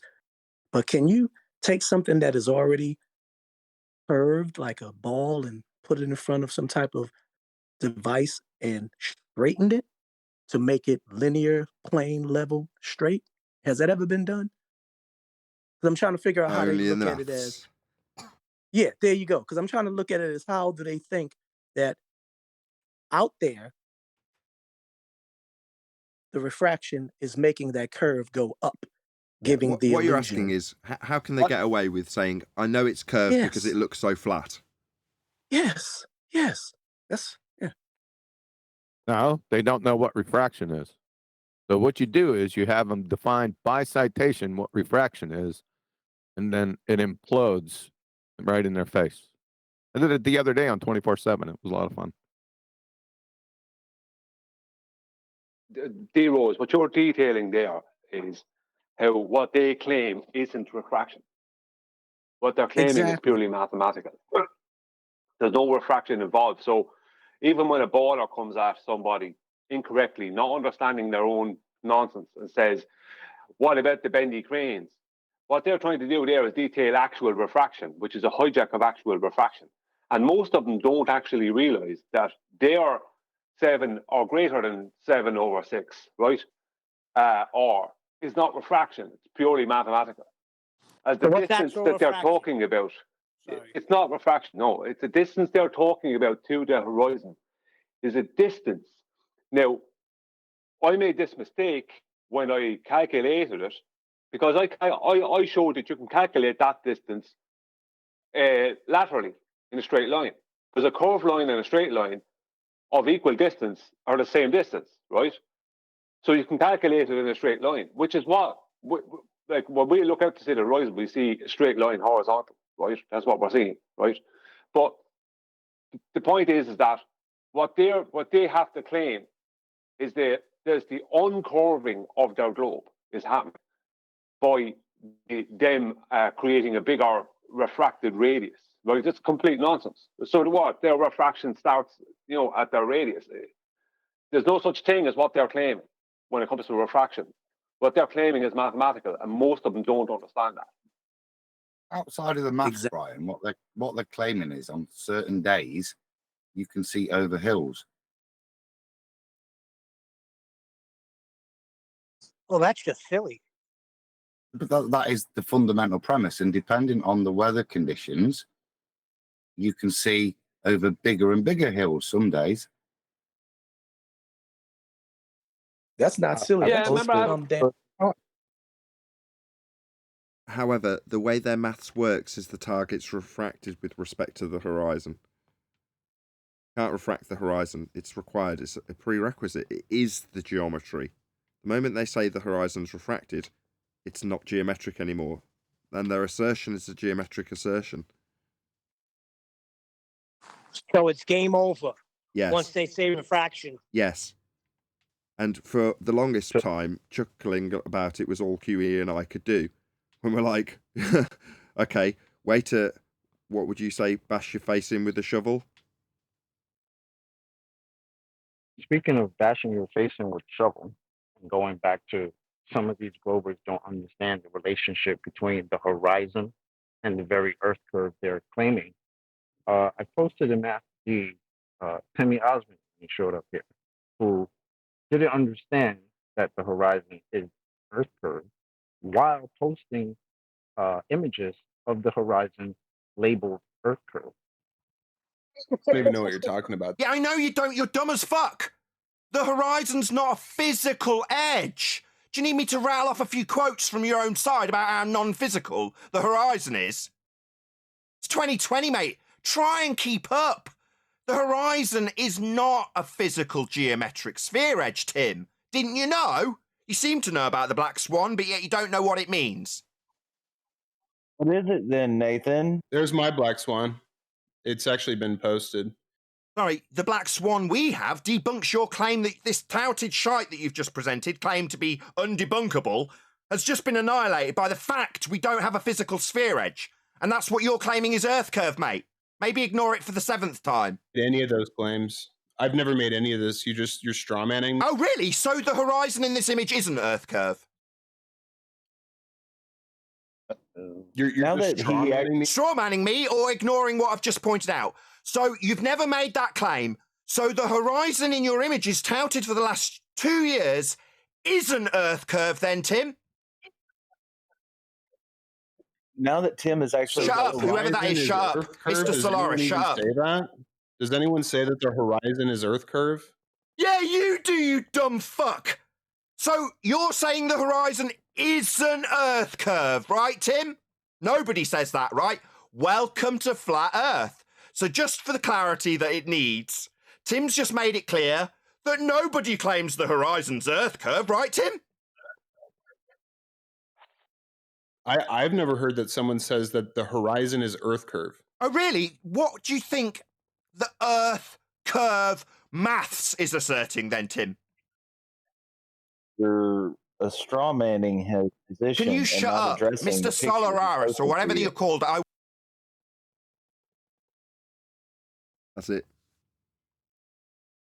Yeah, nobody's claiming the horizon's Earth curve. I don't remember anybody claiming the horizon's Earth curve. Can you have a look at my picture with the horizon? I'm claiming Earth curve in. That's what he came to show us. You can't make pathetic, that shit, man. That shit is pathetic, man. Yeah, there was 3 pictures of the horizon, and in big bold text it said, "This is Earth curve." The same picture he was running around with for like 4 years prior to that. So how much has really changed since then? Nothing. I mean, yeah, it's exactly the same right now. You could bring it up, get a back and forth going, and they'll still flip back and forth on horizon being Earth curve, right? They'll still do it. Yeah, they'll claim both going over the horizon. What does that tell you? Right, they're going over the horizon that isn't Earth curve, but it does prove the sphere Earth. Somehow. Without it being Earth curve. Just getting hung up on details are. It's just words. The definition of words is meaningless, right? Yeah, I mean, just because the geometric calculator is based on the differential between eye level and sea level, demarcated by the horizon, what's that got to do with 2 flat planes giving you a sphere? Why not? That's that new math. Flat plus flat equals sphere. Right, so the curvature calculator is more like you can think of it as curvature calculator. Yeah. Really. Yeah, you can extrapolate out curve from looking at a flat Earth, taking angles from it. That's Is brilliant. is perspective accounted for in this calculator? No. And if you got a problem with us saying it, go look up the mathematician, the university grade mathematician who came here and told us basically the same thing. The best quote ever for me was Phil Bell in I don't know what server it was in. Could have been Gem Pandas or somewhere that Eli was in, and he said, when this is going back maybe a year and a half ago or more, when there was talk about celestial navigation and that come up, and someone said something, and he said, "Shh, don't mention the 90." Right? If that doesn't say it all, I mean, don't mention the 90. It means you can't have you can't have a 90 on the globe. You know what I mean? And the fact that we can have them in reality over huge distances means it's not a globe. And it's worse than that, Ryan. I mean, if you don't want people to talk about 90, why would you then publicly say that? Right? Wouldn't it be more strategic to just like pretend there is nothing wrong with 90 and then just move past it, right? It's worse than that, Arwin. They did use a 90 and it's a prerequisite for a globe. Therefore, the 90 that they go, shh, don't mention 90 degrees, is the proof we're on a flat Earth. it was used to make the globe. Exactly, Right. and that's why they say, shh, don't mention 90. Yeah, but that's like self-defeating. If you just don't mention 90 and you don't say, shh, don't mention 90, then there would have had less of a problem. So it's like, why did they do that? Well, see, they kind of need the degree measurements to assert a globe. So it's kind of a catch-22. They need those angle measurements to assert a globe, but they need a flat Earth to get those angle measurements. It's really painful process. Maybe they were. I get it, they suck. But still, why would you then talk about it? Sorry, Chocolate. Why would you say don't mention 90? Just don't mention it. Just like put your la la la la la mode on and don't mention 90. Yeah, I get it. It's I so went saying ridiculous. you're in the interview room, and they're asking you where were you last night, and is you and your wife or spouse with you, and the spouse turns to you and goes, "Shh, don't mention the murder." Right, exactly. That's exactly it. Why would you do that? Adam just told you. Masters Maybe of he thought he was Bull-Jitsu. maybe he thought he was in a safe space. Safe space.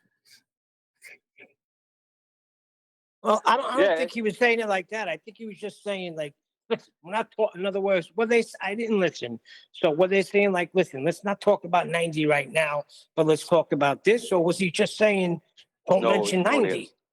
No, Neil, it was don't mention the 90. And then I agree with Alwyn. Why would you even say that? Because you were Bojitsu Mega Super Grandmaster. That's Yeah, what. that's it. Bull jitsu, smashing your face with a shovel. That's what refraction represents. Them smashing their own faces with shovels. Because as soon as you say refraction, as I said earlier, if the horizon is refracted, it is not geometric. The globe is based on a geometric principle of a horizon with a tangent point to it. Yeah, you turn up to deal with 3 or 4 bad guy flat earthers, and you show them what for by punching your own head in. You punch your own lights out. That's Bojitsu. Well, they feel like they could say anything, right? That's the confidence they once had.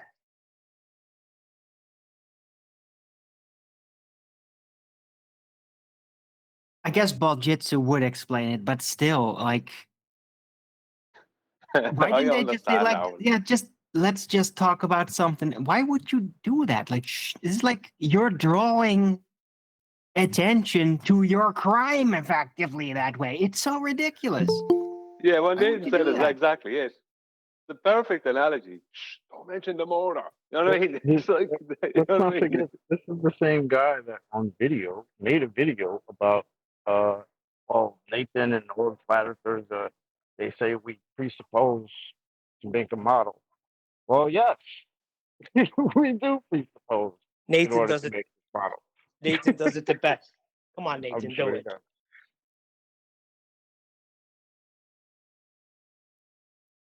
He's on for coffee. Nathan. He's shy. He does it like identical task. How he did it. I remember when I watched that video. I was like, oh my goodness, is this guy furious? That's Phil Bell, right? Yeah. Well, it's And then worse we than that got, for and then him. we got the 2023 version where Matthew Lawrence came in here and told us, yeah, would it even make sense to try to measure an R value? That's right. Without assuming that it's a sphere first. Like, what do you mean? Thanks, Matthew. Yeah, everything's normal here. Well, what about this, right? Which includes Phil Bell.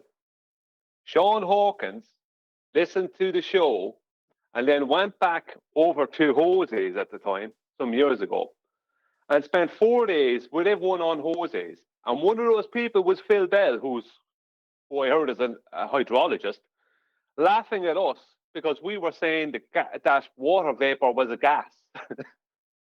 4 days. Exactly. Yeah. Yeah, there's but no, that's there's no Sean. take back. I mean, There's no take backs. Right? That he is supposed to be a physicist. He can't then come back and say, I was wrong. No, that doesn't work. Even though you come back and say you're wrong, no one in their right mind would ever say or ever laugh at water vapor is a gas. Not even your average retard. So you're guilty. You're busted. That's the least of your problems. Go on the Signature Numpty Clips and check out or Professor Phil Bell. It is a belly laugher of retard proportions. Yeah, but QE, didn't he say it was only for 2 days? Then he realized. Yeah, it doesn't matter. I mean, it's tantamount to a brain surgeon laughing at the cerebellum as part of the brain.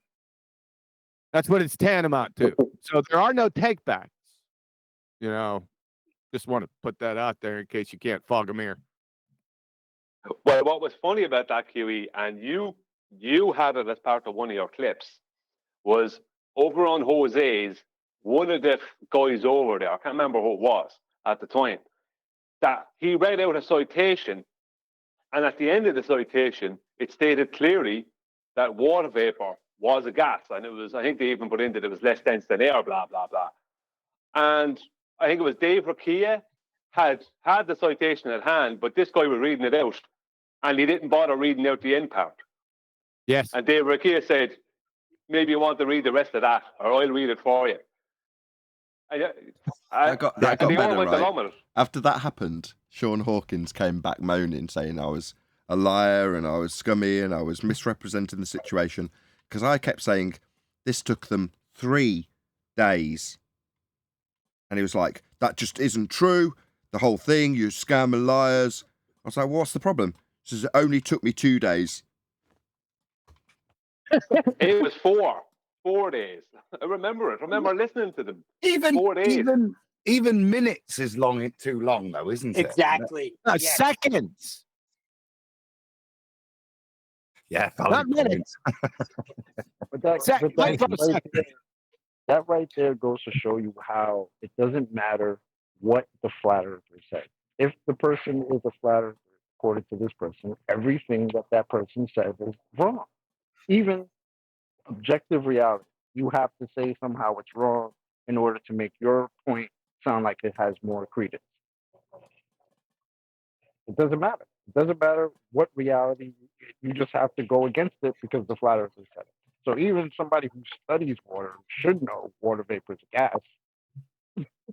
Like, you don't need to be a professor to know that.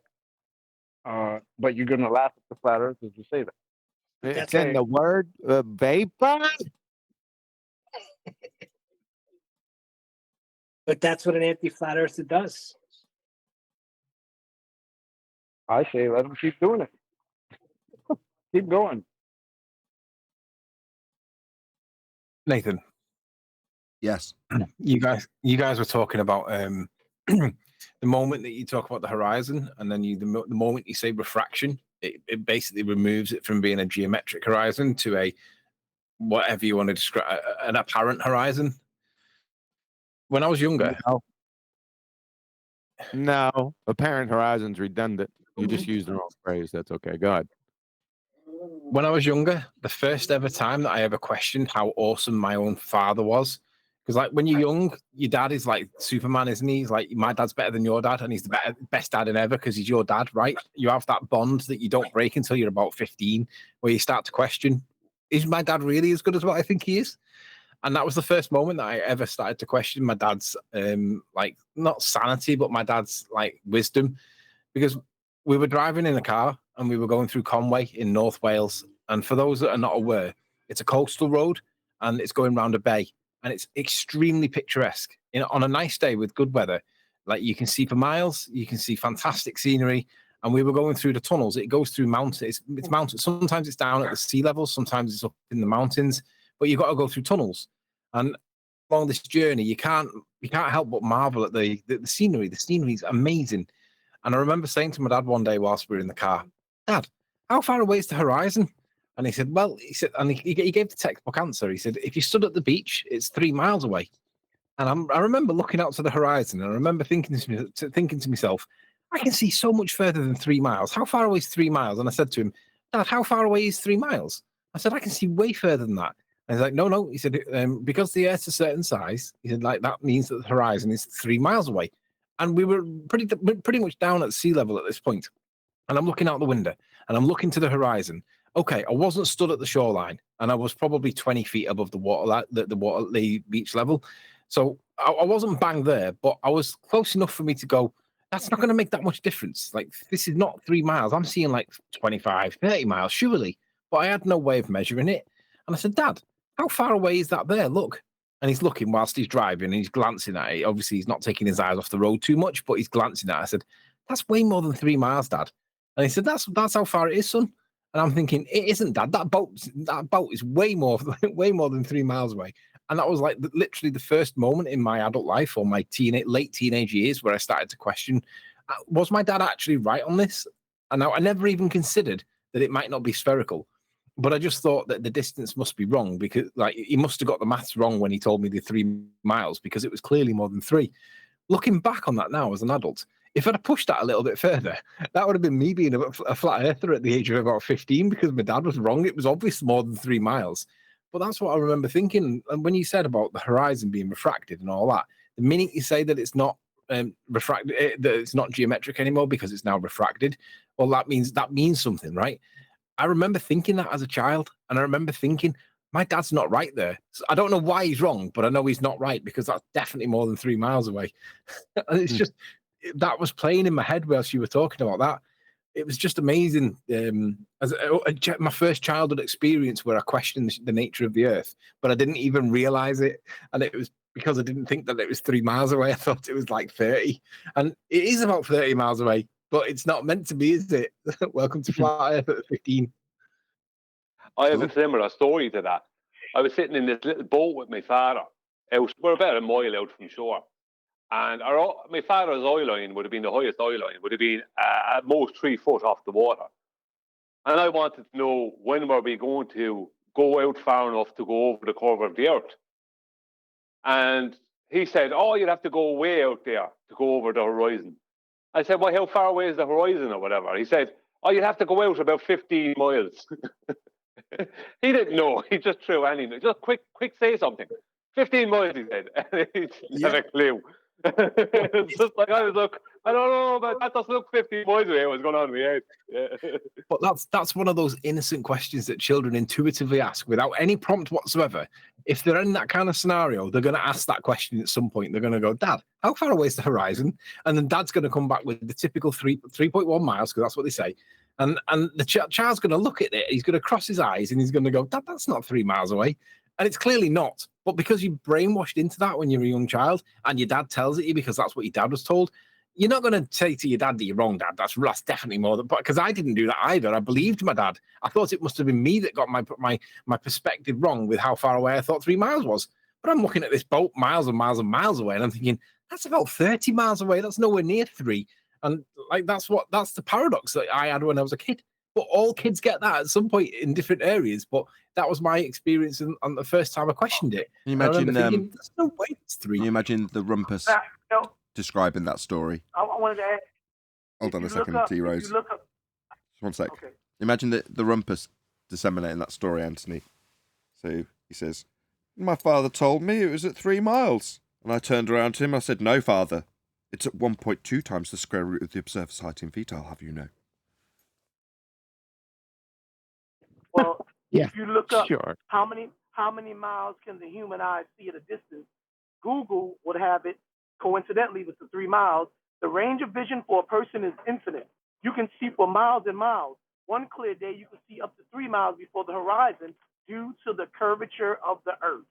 Yeah, because in that paradigm, that's correct, because they're describing things with a perspective exclusive description. So miles and miles. Okay. What at miles and miles and miles? Because if the thing is vastly large, then you can see it for a very long distance because it's got a wide angle. Big things can be seen further away. Like a very tall high-rise building is going to be visible from a very, very long distance, because it's got a very wide angle to it. So how far isn't a complete statement or question, because it's how far versus what angle. because that's what perspective is. It's the angular relationship. So to just say, well, I can see 30 miles. Well, see what at 30 miles? Because if it's land, it might be considerably more than 30 miles if you're talking about seeing a mountain that's close, well, relatively close to the shoreline, like is the case with the Isle of Man. You've got a couple of 1,000 feet of angle to resolve. So 30 miles, no worries. What about the north end of the Isle of Man, where you've got a beach to resolve? Is that a nice wide angle? No. So obviously it disappears at less than 30 miles and everything in between. But just ascribing an arbitrary distance to what you can see is nonsensical. It doesn't make any sense. Brian, why were you and your dad out at sea? Were you looking for sea potatoes? I used to be made go fishing when I didn't want to know, but he couldn't leave me at home or leave me on the beach. So if there was nobody there to look after me, so you used to have to go out fishing. Poaching, you call it. I think that's the right term.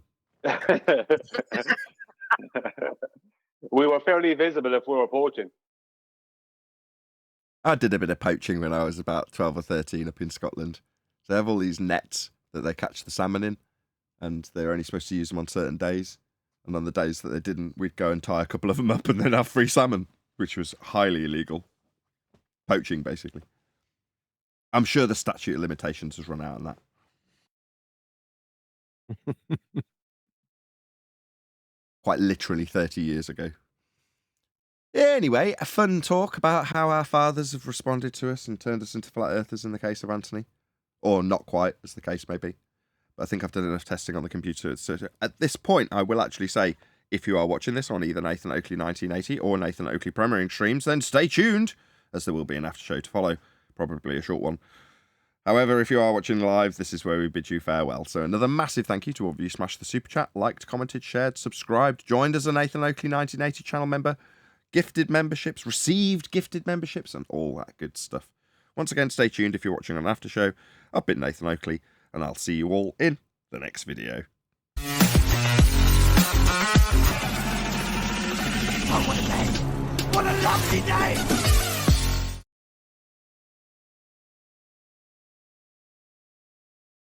By the way, or did you talk about this in the pre-show? You stepped on a sea potato. Talk about what? Well, why you didn't have a live show yesterday, pretty much. Didn't start it back up. Because the only way to test something is to use it, and you push it to the limits of what you know you'll do. So it doesn't matter how many hours I spend in front of IDA 64 stress testing everything. It doesn't compare to just doing whatever you do. So yesterday I added element to my repertoire of things and intentionally ran the live show with it running because I wanted to see what effect it would have. Well, you know, it's a proper FAFO situation and that's what happened. So there you go. But it exposed Can I just point out, Nathan? Go on. But why didn't you then just turn it off and start the live show back up? So it could do the exact same thing again? Can I just point out that what you just said is absolutely true. The only way you really know how it's going to behave is to actually do it, to test it, right? To actually do it live.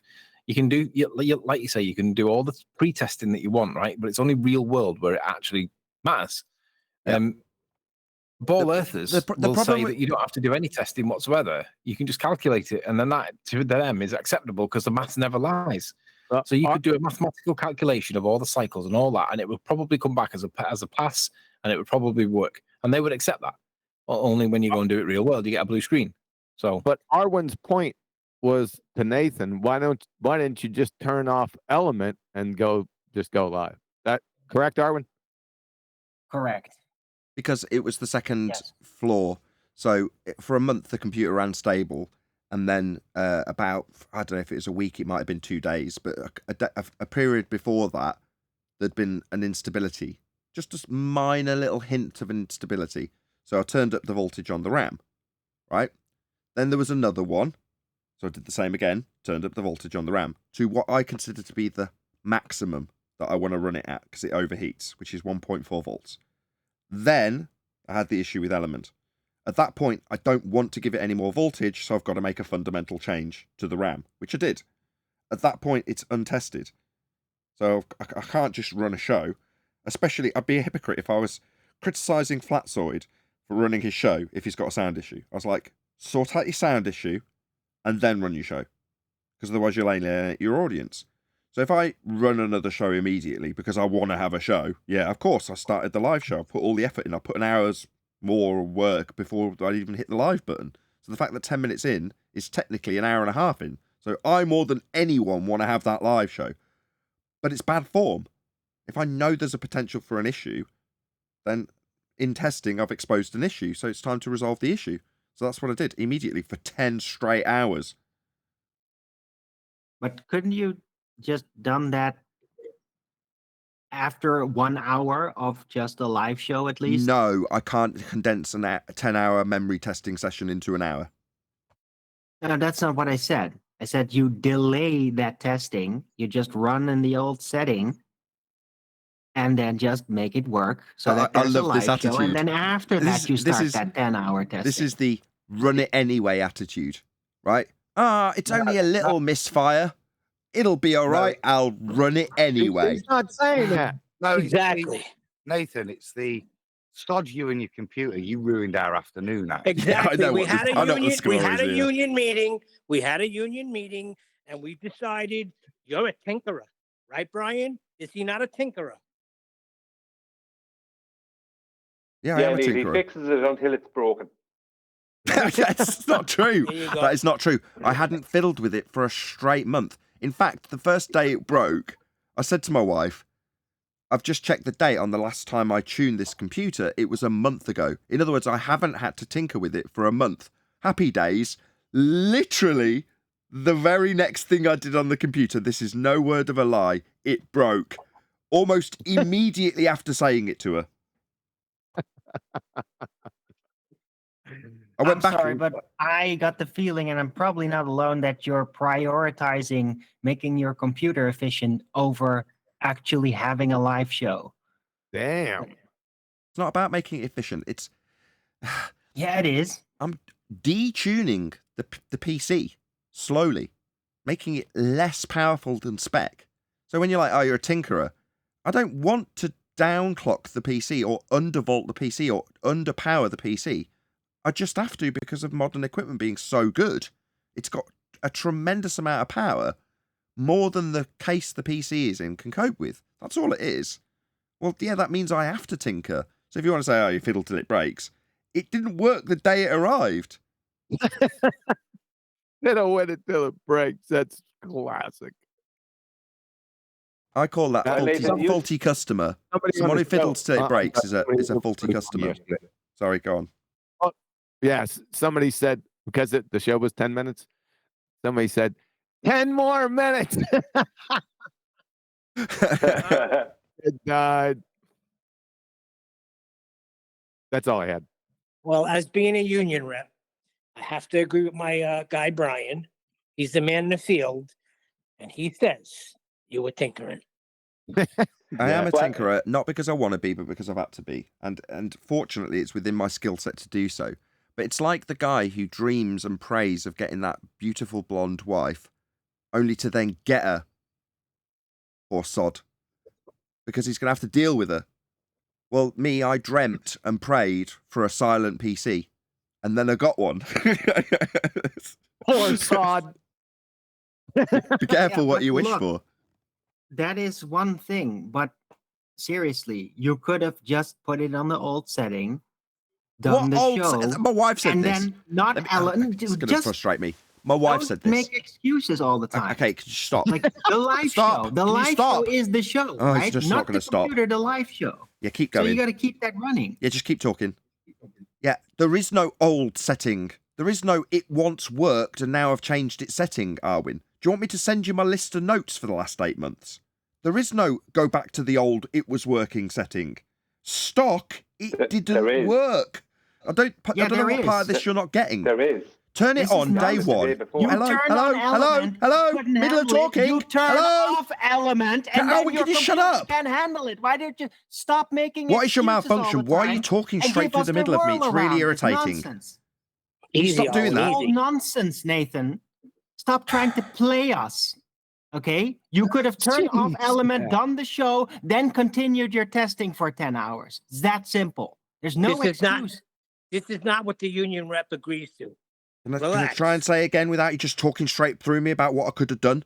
There is no it was once working setting. The best setting I had was the one I was on for a month, and then it failed. What part of that aren't you getting? It's not like I can just go back to the setting before that was worse, and every subsequent setting before that was worse. What do you want? It failed because you added element by your own admission. It's very simple. You turn off element. Yeah, it's not perfect, but it works. And No, then you're you not can following. proceed testing No. it after the show. What you're saying is you went over a bump in the road. Just don't go over any more bumps. No, it For an exposed a hour, flaw. yeah. Why the hell am I talking and hearing you immediately talking through me? Arwin, I have dedicated quite literally thousands of hours to this computer. So it annoys me when you're like, no, just go back, just don't load element. It doesn't work like that. It's not like that. It's exposed a flaw. So at that point, you have to address the flaw. Now, it would be nice if I could just say, I'll go back to the stock setting. There isn't one. I still think You turn it off, it doesn't go wrong. Right? Nathan, I think you're still missing the point. You ruined our afternoon. It doesn't matter what you have to do. You have to get our afternoon back on track. It sods you in your life. Yeah? We were left for an hour and a half with nothing to do. I lost an entire day. One of many. Right? Bless Paul. Do you know what Paul's response was, right? He says, do you want me to buy you a couple of extra sticks of RAM that so you don't have to have this problem? I'm like, my God, this guy spent quite literally thousands. And he's saying, I can solve your problem by spending even more. I'm like, no. That's outrageous, man. I've got to solve this problem. Thank you very much, for giving me the stuff to do the show with. Now, I want the show to do more stuff. So, yeah, you could say, oh, you could just run it like you used to. Yeah, I could. There's a lot of things I could do. But I want to strive to make the show better. And having complete stability... There we go again, middle of the sentence. What I just heard was you were offered a solution and you said, no, I want to tinker. No, that's not a solution. Sticking 2 sticks of RAM in means I have to take the motherboard off, take the computer completely out of commission for potentially several days. It then has to be fitted back on. It might not go back on like it didn't. One problem that lasted about 3 straight months might then be reinitiated because when fitting 2 sticks of RAM, the motherboard comes off the cooler, goes back on and doesn't go back on properly. So then I've got to go back and do that process again and again. No, I don't want to do that. No, I'll eventually find the right voltage for this RAM. Plus, DDR5 is finicky RAM. I just know that from watching lots and lots of videos with lots of people having headaches and heartache with a new technology. So you've got to suck it up sometimes. That's just the way it is. The longevity aspect will be such that it'll, pay dividends. It's still functioning as an exceptionally good computer when it does function. So it's not like I'm going to moan that, okay, I could have better RAM. I couldn't. This is the best RAM there is. It's really expensive, really fast, really good, really modern RAM. What, do you want some even better RAM? There isn't any. It's just a finicky memory controller. So the Nathan's after just giving this to Slit. Sorry, Kiwi, go on, take one. Yeah, so the moral of the story is that it's a little bit more complicated than just turning off element, the addition that you brought into yesterday. A little more complicated than just turning that off and then going back live, is what you're trying to say. Yes and no. Press Yes, I Control could. Z. Yes, I could do that. Knowing that you've already got a hole in one cylinder, you can just run it anyway. Yes, you can do that. Right. Yeah, what's happening here is Nathan is admitting that Arwen is right while also stating that Arwen is wrong. Yes. Yeah, it's called double speak. He's after giving us the slip. So we're all talking about RAM, right? Like, let's talk about refraction, right? So we avoid the geometric horizon of this and that. That's what's out there going on. Yeah, Because that's exactly what's he going could have on. gone back. he could have gone back to the settings. Something else of that's annoyed me Wednesday. greatly, right? This has annoyed me more than anything today. So for the last 2 weeks, I bought these new amplifiers. Now, one of the reasons I plugged the ones I wanted was for redundancy. Now, that redundancy is immediately paid off because 2 of them didn't come with faceplates. And these amps are at the exact height that a 4-year-old would see a little knob and want to turn it. Result, blown up speaker. So the last thing I want, one of the reasons I wanted them is because it's got the faceplates on them that you can screw on so no one can twiddle the knobs on them. That's why I wanted them. So my 4-year-old wouldn't do exactly that. So they came without them. I chased them up.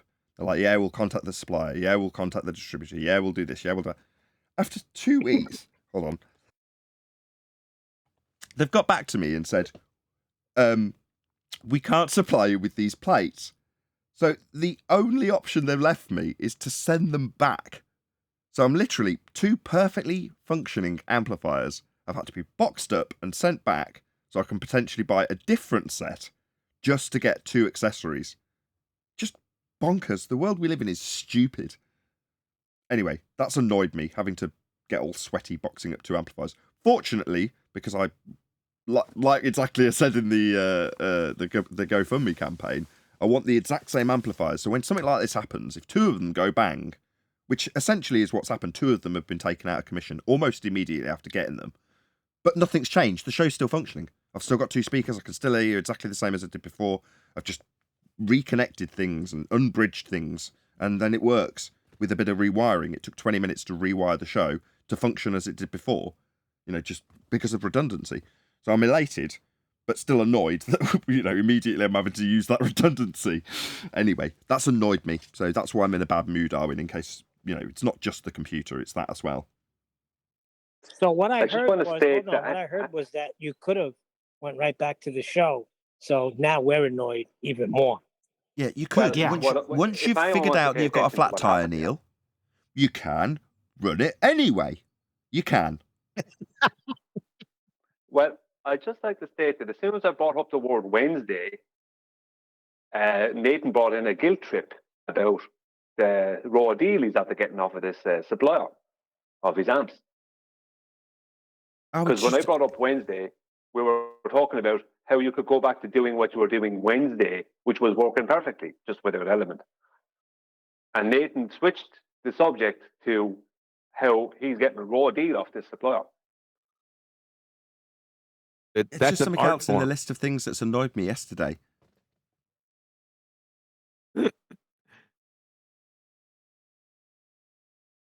Anyway, look, you want me to say Arwin's right. I could have just restarted, set up the show exactly the same and gone, hopefully it won't happen again. That's what I could have done, just without Element. But by then I'd already had a couple of little glitches that were indicating instability. I'd had much, much, much better long-term stability up until that point, like a month. Previously it was days rather than a month.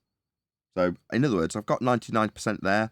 Little tweak more, couple more ups of voltages if I have to. It might just carry on forever like this forever. I hope so. I don't see any reason why not. And so you notice glitches before Element? Pardon? Did you notice you were getting those glitches before you pulled up Element? Yes. Yes. And each time, every single time I finish my notes, like last night, I leave an option open. So if I go to my notes from last night, one of the things I'll have written right at the end at midnight when I was absolutely exhausted will be, this is the voltage that we've ended up at. Should there be a problem, up the voltage to X. Now, in the case of yesterday with Element, I'd already done that twice to the maximum. So I'm at the point where I'm like, if I can't get stability at 1.4, I can't go any hotter, higher, because it'll get hotter. So that's it. That's the wall. I've then got to turn something else down and reduce the voltage and start going up again. So now I'm at the bottom of the scale, and if there's a glitch from this point, I'll give the RAM a little bit more voltage.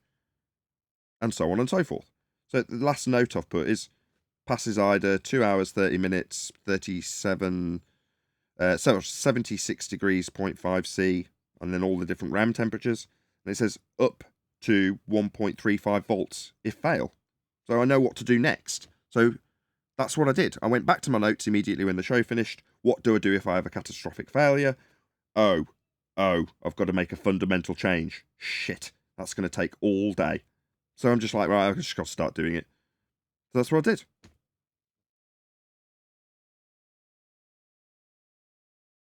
What I should have done is gone, oh my God, this is going to mess up Arwin's day. First priority. I'm going to get now you're getting it. I would. Now you're getting it. I would like to point out that we didn't hear anything about these glitches until just now. Why would I keep you updated? You guys tell me how boring it is. I do keep you updated, and you just tell me how boring it is. No, I'm going to say, Nathan, that he did bore the shit out of me in the week telling me about this one return that he'd had over a month. So okay then. Nathan, you're doing a great job. Sometimes you need drama to keep things spicy. Therefore, you're fulfilling everyone's desires over time. So leaning over time, you're doing an excellent job. Thank you. I appreciate it. Just know this. I am the hardest working person on YouTube. We know that, but also know this: when there's no live show, it guts us. It literally guts us. And we've tried to go on without you, Nathan. It don't work without you. So get your shit together and let's get it on. But you need me shouting shut up at you to keep it going, do you? Yeah. Yes. Oh, fair enough. I appreciate it. Isn't there a name for somebody that likes being abused? What is that word? Anthony Riley. Masochist. Masochist, yeah. Neil the masochist. I don't think Neil's a masochist. He's keen and gets told off. That doesn't make him a masochist. He's not being keen to get told off. That's a masochist. You just said it doesn't work without you, and you said without me shouting at you, you mean? And he said yes. He doesn't mean that. I can say that for him on his behalf. Look, I just have the entire point I'm making. Look, you have your issues with that, and you're working hard on it. I know, but it just seems to me like you've deprioritized keeping the show going over getting to that point where it's virtually perfect, right? And that just palpably the case. Like you care more about getting to that point than keeping the show running, which is the show. The show is the show. You're losing track of that. That's all I'm saying.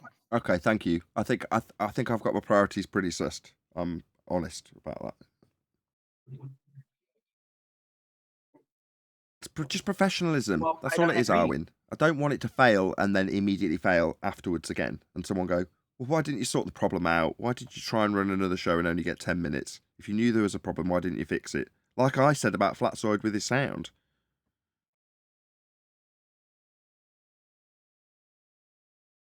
Yeah, he got look, nothing. If it would have gone wrong like right away, yeah, then of course there's no point to it. But Nathan. it only went wrong after you started Element, so it's a logical thing to assume That that's isn't the correct. direct cause. No, And then you no, that's not right. I ran a 50-minute show, 10 of which was live with Element. But that was enough with the live show. It was the live show, the extra strain of the live show. And it wasn't the extra strain of the live show going out. It was the strain of the encoder, which is an integrated graphics processor on the chip. That was where it failed, because that is dependent entirely on the stability of the memory, because the encoder doesn't have its own memory like a graphics card has its own memory. It does use the onboard memory. So if the memory isn't 100% stable, then when you go live, that tiny bit of instability will cause something, namely in this instance OBS, to crash. Not fully crash, just stop encoding the recording. That's why I was like, oh, there's a whirly whirl. Well, obviously the computer hasn't crashed because I'm so close to being stable. It's not like I just had a blue screen, which I have had in the middle of shows. Just the entire thing just dies. It's like, should I go back to that setting? You know what I mean? That's what I'm saying. But you mean you changed the settings before even Element? No, what I'm saying is loading Element wasn't what caused the crash. What caused the crash was having lots and lots and lots of programs all accessing memory all at the same time, and then having something that's entirely dependent on stable memory running extra hard when I started the live show. So the encoder that encodes the stream into a recording and into a live stream, that bit is the bit that failed. Well, I could look at why the iGPU failed. That's what failed. It isn't the iGPU that failed. It's its requirement for stable memory. Now, I know that. Do I go, knowing that I haven't got a stable connection for the integrated graphics that encodes my show, should I just start another show? And the answer for me is no. Yes. Not, will anybody be concerned that there's no show? I'm concerned there's no show. You know what I mean? I have an answer. If this ever happens again, the only way it works without you is when QE runs the show. So QE has to immediately jump on and start a live show. You got that, QE? That's a With good that idea. suggestion, Neil, then surely it would be more incumbent upon Alwyn to just start up a show, as he'll be there disappointed with a YouTube channel. We never tried that. That's interesting. Yeah, Arwin. Can Arwin host a Technically, show? this is all Arwin's fault. The reason everyone's disappointed is really down to Arwin. I couldn't do anything about it. In your notes, what you got to write Okay, then well, is, Adam. under catastrophic show failure, say, try up in the voltage. If not, call Arwin. I Job agree. done. The Okay, notes but are Adam, you updated. got to make a good background. Union reps are happy. That'll work. I'll do it, but Rep I'll need a good. I'll need a good show format. So get to work. On the plus Yeah, side, then get to How work. about just poncing the flat Earth debate after show format without Nathan? I'll shout at you. But I don't have his visuals and all that. So well, that's the thing I was going to need say, something right? For that. So get to work. Admittedly, the system crashed, right? However, just before it crashed, I made a video, put it out to members going, check this out, man. The fact the computer could do it at all, and it will do it stable, to me was incredibly impressive. Having like 5 lines all being able to talk to each other, all running, connected to the internet, back and forth from a bazillion different places all over the land. That was so cool. The fact that it functioned at all, and it will do it. There's no doubt. If it can do it once and just has a bit of instability, it'll do it again once I've got it completely stable. So that means where I said before, no, I'd like to be able to expand the show out. This computer has afforded me that. And yet anything new is going to have a bit of teething. And this is the case. This is a very, very new computer in terms of how it's designed and how the chip works. But I've tried to exploit that from ignorance. No, I'm not going to pretend I know all about how it works. But I've learnt it so that I can improve the show. But the worst possible outcome is like Flatzoid's outcome. You keep going with crap sound. You keep going with the computer crashing. You keep going with the live stream stopping halfway through. That's the worst case scenario.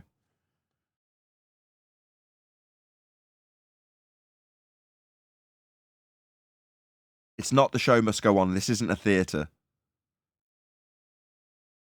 No, that's where you're wrong. You're right about that. It isn't a theater. This is reality. And the show must go on, as Freddie Mercury said. Neil, what he's saying is it's Right. a production. Nathan is a producer of a show. Producers do not function when there's technical difficulties that degrade his production, whether it's music or film. They don't suffer a That's live fact. show just Sounds like you're disappearing. calling a bloody lovey. By the sounds of it, then. That's Temperamental lovey. accurate. That's correct. I want it to be well produced. And well produced isn't breaking halfway through a live show, is it? No, but if you're talking about programming, halfway through a show, if something happens, they fill it in with something, which leads me back to QE, or as Adam suggested, Arwin. Somebody get a live running immediately when that happens. What the hell is wrong with you guys? I'd say Neil. Let's vote Neil does it. I run everything What, from on my his phone. mobile phone? I just want to commend Nathan on a slick job where he's after completely whitewashing over the facts and handing off the problem to someone else. Excellent. And you all agree with him. That's even better. That, Brian, he's a is slick skill. one, that Nathan.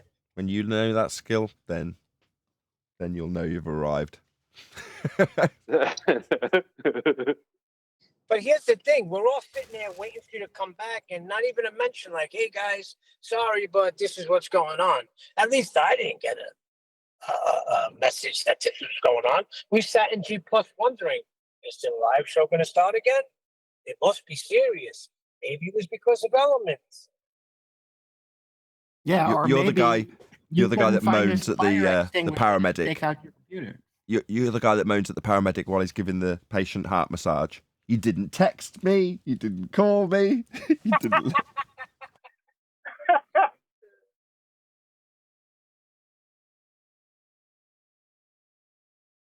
A testament to the show. That's all it is. Just needs a few more numbers. I mean, I'm very happy with the standard of the show. I've got to be honest. This is a minor glitch. You know, we got 50 minutes less of the live show yesterday. We got 45 minutes more today. Wowee. But in the big scheme of things, it's not a big deal, is it? But the direction the show is going as a result of a direct result of the people who support it is it's improving. Now, the numbers go up, they go down, which they are at the moment. You know, we're not getting to 150 people watching, which we did for a little time. Well, that'll change again, I'm sure, as long as people keep smashing the share button. But in the meantime, I just want to keep the standard high. That's all I'm focused on. And like with the NHS here in the UK, there's an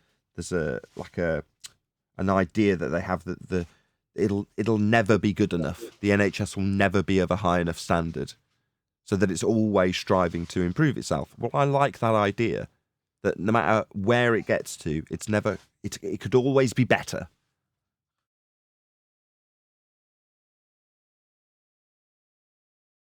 Stop tinkering. Yeah, that's a false analogy fallacy because the NHS is still going to try to improve, but they don't cut their services while they're trying. That was my point, nice, Huey. QE. Excellent. Yeah, of course. But I didn't hear you broke up. Huey said it. Huey said it more technical. That's what I meant.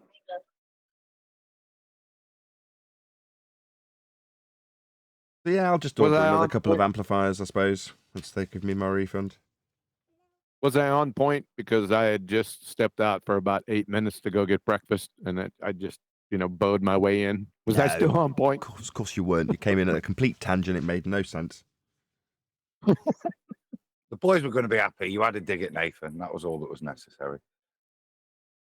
You lay my analogy to the wayside. That was good enough. I thought it was great. I was really pleased with myself with that NHS analogy.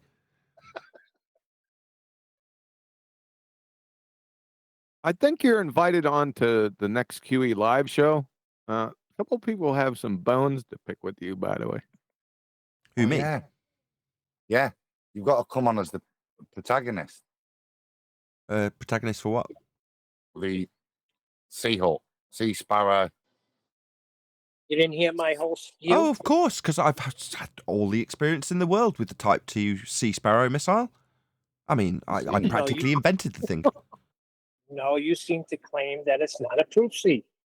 You seem to claim that a lot of things are not proof. You've missed so much context for me. So did I make the Sea Sparrow, Neil? How much interaction do you think I've had with the Type 2 Sea Sparrow missile?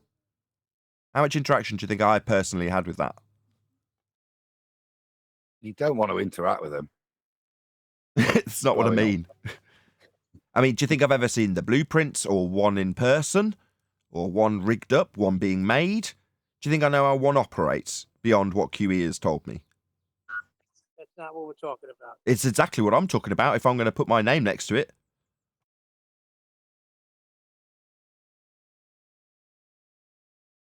You see where I'm going? It might be a proof for you. It's just not for me.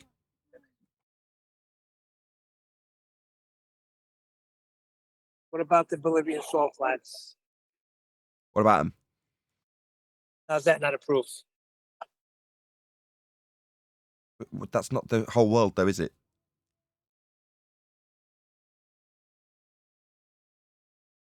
How does that reference everything? How does the Bolivian sulfates reference to I'm the rest sorry, I of the just stepped surface back in. area. How might let be water out. rest? How water maintains Wait. itself at rest is what. Wait a second. That's So, not what you're so hearing me. water, Adam. So that'd be water's behavior. I'll stand behind that. Wait a second. Is my mic? Is it on? Did you just say that the Bolivian salt flats isn't the entire world? Did you just say that? Yes, he did. Yes, he did. That's your argument against the Bolivian salt flats? Yeah. Well, that's non sequitur because you can't have any flat level plane on a sphere. Sorry, was I claiming it was a sphere? No. So your point is moot? That it's a valid flat Earth proof. A flat Earth proof that no surface of a sphere can have a flat surface. I'd stand by that as an assertion, but in relation to the rest of the entirety of the world that I can wander, how does that have any relation to that with relation specifically to the salt flats? Not with reference to how it's asserted to be a sphere. That's very different. Yeah, that's the whole point. What the hell? What are you smoking? Not smoking anything. I'm pretty sure you'll find that's an anti-globe claim. Well, we're saying that the Bolivian salt flats is a flat Earth proof. Yeah, I don't agree. So I don't care what you experience out there in Neverland. Doesn't matter. It's flat. It's a flat Earth proof is the point. The Bolivian salt flats, they do have a certain amount of relief, but I know what you're saying. You're saying they are flat, and I would agree. And in terms of how it's asserted to be a sphere, the Earth that is, you can't have Bolivian salt flats. They completely annihilate the assertion that Earth's spherical. Doesn't prove it's flat, though. It's one... Yeah, it does. How? Do you tell me how it does? Yeah, I just told you how it does.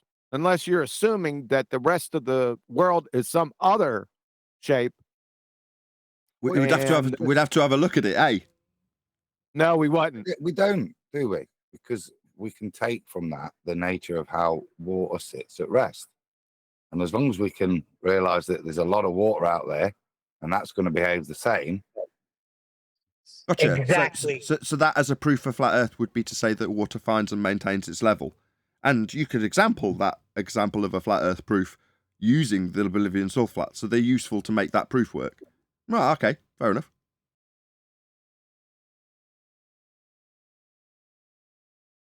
That's water finding and maintaining its level nature, right? That's the proof that the Earth's flat, because there's a lot of water on it. I mean, that's one avenue you could take. It's kind of weaselly, but it's not. Look, I'm just saying they're not for me. They're just not for me. Doesn't mean they're not right. I'm not saying they're wrong. What about the Navy railgun, Nathan? Pardon my US Navy railgun. pardon my rookie flat Earth question, but what is the geographical expanded diameter or whatever measure miles at this Bolivian Salt Lakes range? How much ground does it cover? Hundreds of miles? Yeah, it's thousands of square kilometers of flat. Okay. Yeah. Okay. There you go. Right there. It proves that the Earth's not a sphere. But I had something from Brian. What's that? Railgun? Oh, yeah, the one you and I went to see the other day, that one.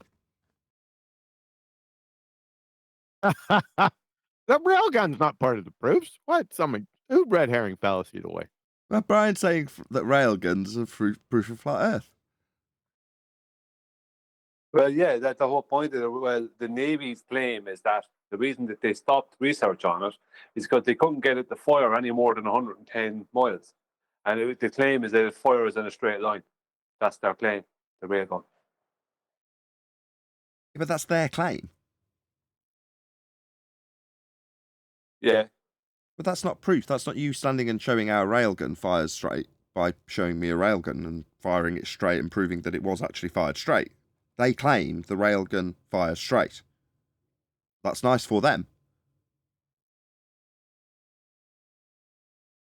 Well, I'm only telling you what the US Navy say, which would, if we took their claim literally, it would mean that they're flying or firing a projectile in a direct straight line over water, 110 miles.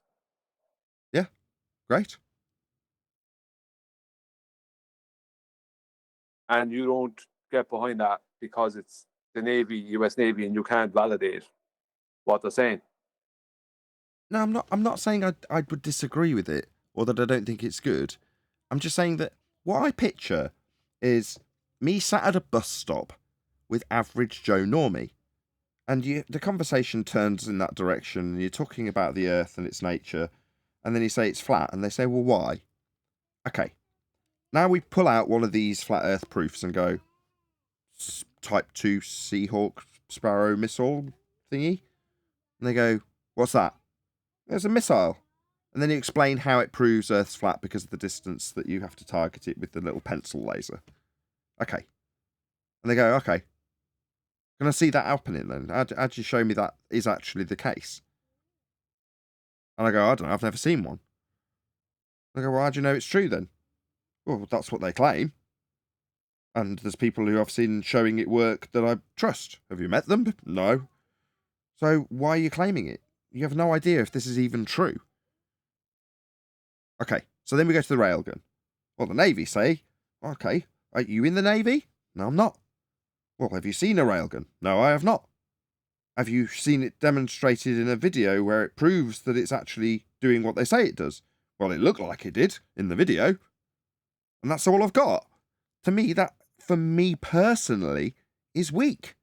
When it comes to celestial navigation, I can point them in the direction of any of the celestial navigation reference books and how it's functionally using a flat plane. Now, I don't have to really do much to affirm that. That is how it is. But in terms of a railgun, there is no it is how it is like there is with celestial navigation.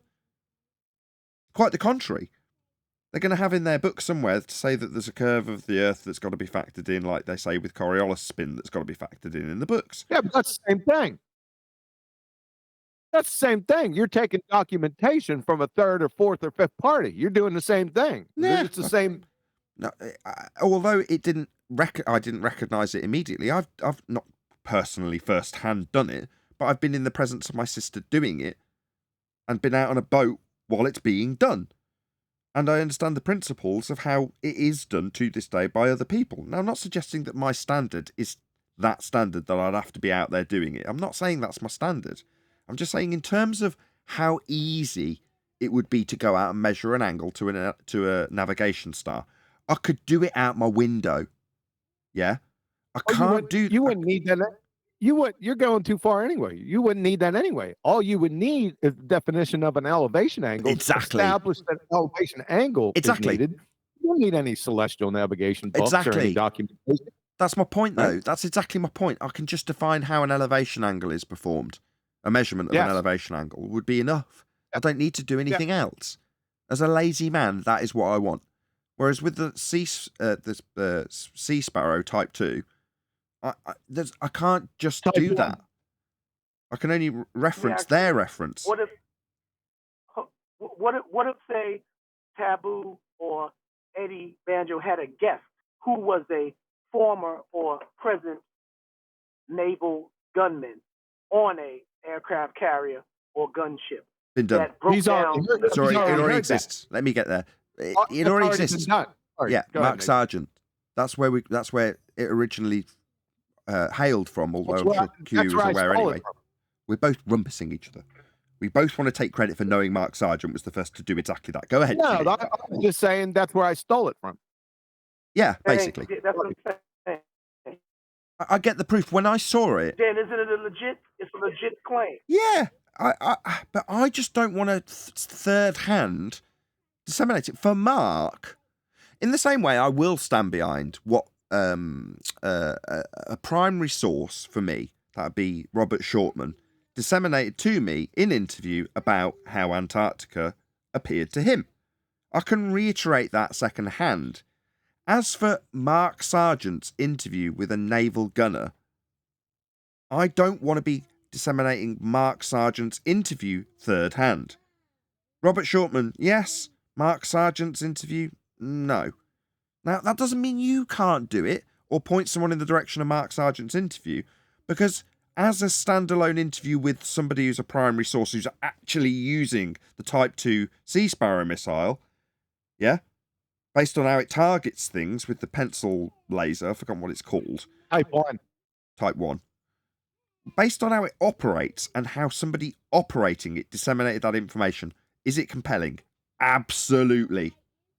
Now, how QE has packaged that to make it equally compelling when he disseminates that information is awesome. It's just not what I want to do. It doesn't mean it's wrong. It doesn't mean it's bad. It doesn't mean I don't agree. It doesn't mean when I watched it, I went, whoa, this is awesome. Flat Earth proof. Yeah, in the context of that interview that Mark Sargent did, it is. Not when I reiterate it third hand, in my opinion. That's it.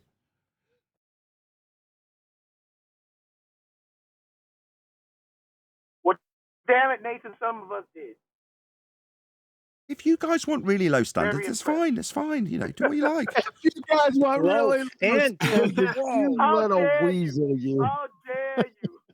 Low standards. Wow. I'm just lazy. It's not low standards, it's laziness. How can I get to the point quickly? That's why I hate Coriolis effect. You never get to the bloody point. You're right. So in that, if the query is what's the fastest, then there's no doubt that it's elevation angles. It's celestial navigation. It's over. Quick. I love it. Yep. Quick. That's what I like. Fast. Yeah, but she doesn't. Knew somebody was going there. All right, I guess you're off the hook, Nathan. Yeah, like I say, you've got to test these things if you want the live show to carry on unimpeded. Arwin's basically wrong. What the heck? Glad you all agree, man. You all agree in the end. That's No, all that you matters. already agreed that I was right, so... Yeah, but they all changed their mind, Darwin. They all were convinced you heard it. Working at some point, right? Once you double speak, it doesn't just start working at some point. He said I mind tricked you, Arwin, into following his red herring fallacy away from the flat Earth proofs. You just took it hook, line, and sinker when we already that discussion I'm not was in an already argument with him. Oh, it's your conversation, not the mine. argument was already solved.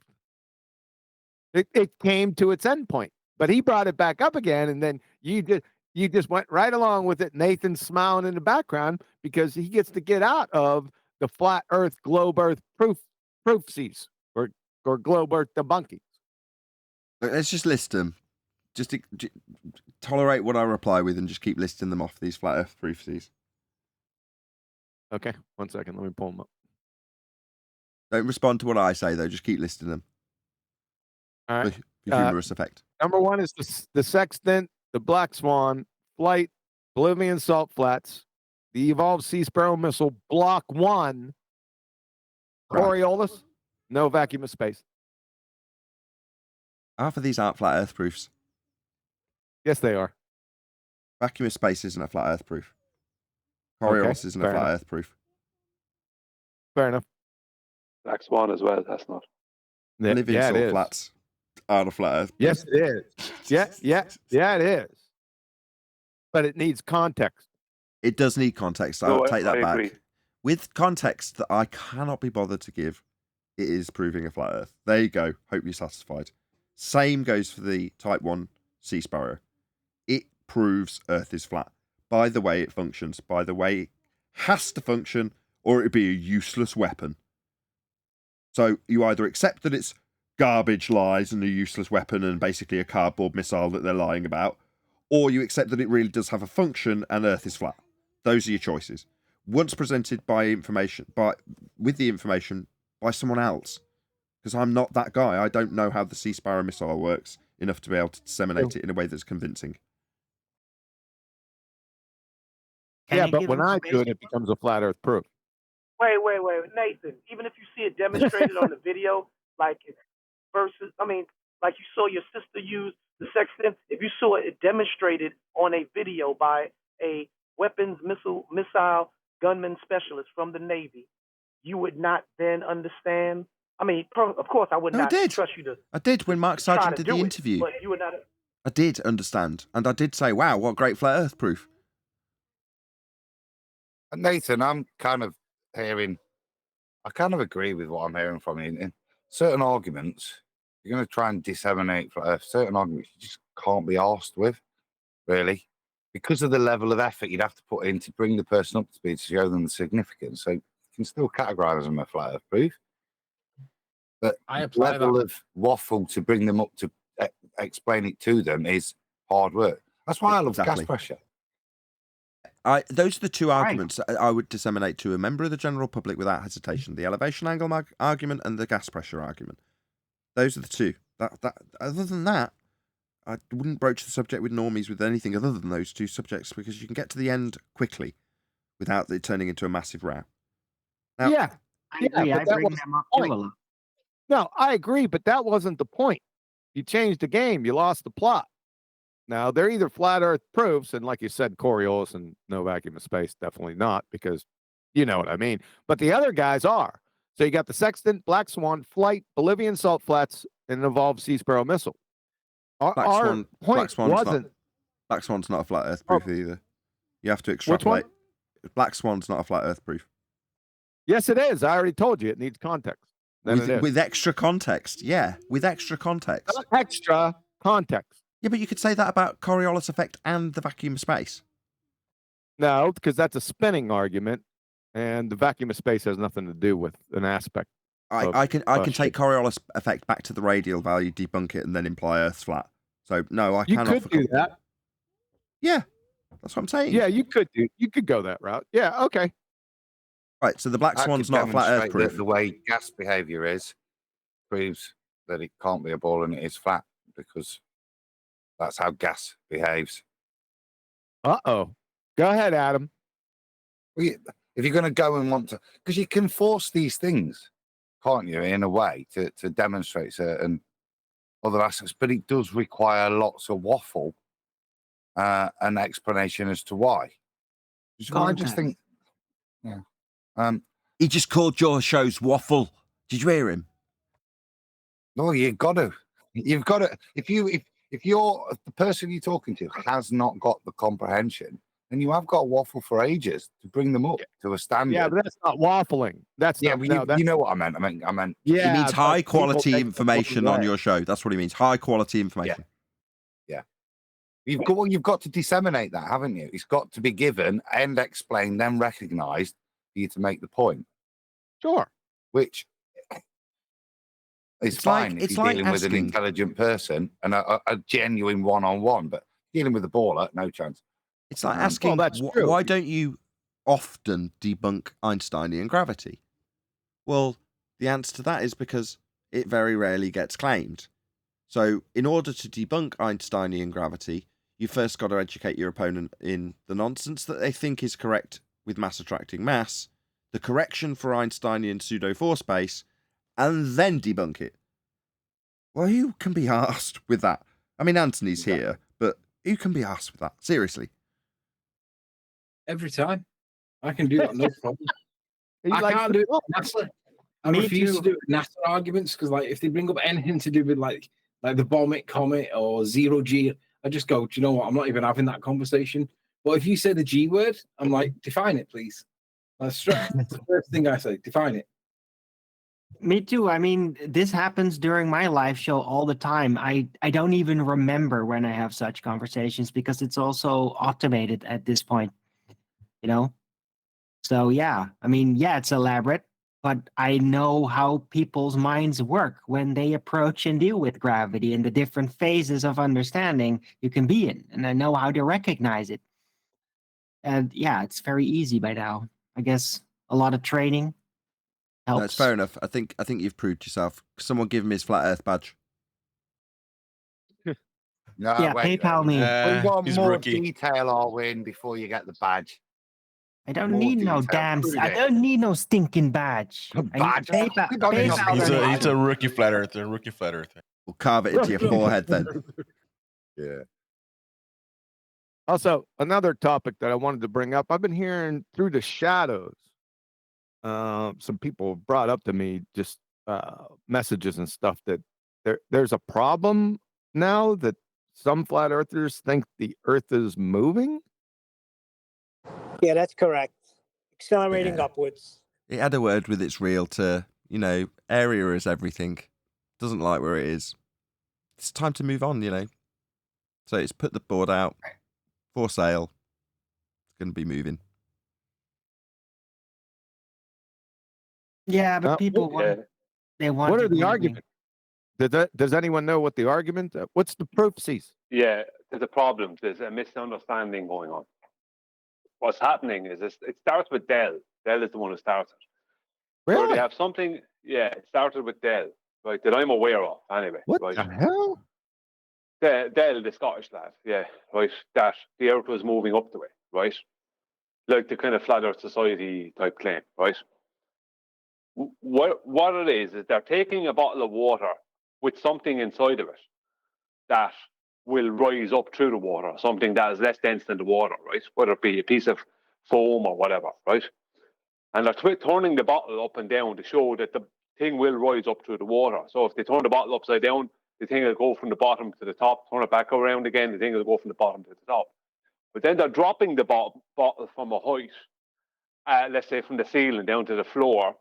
And what's happening is that the object inside the bottle is not moving.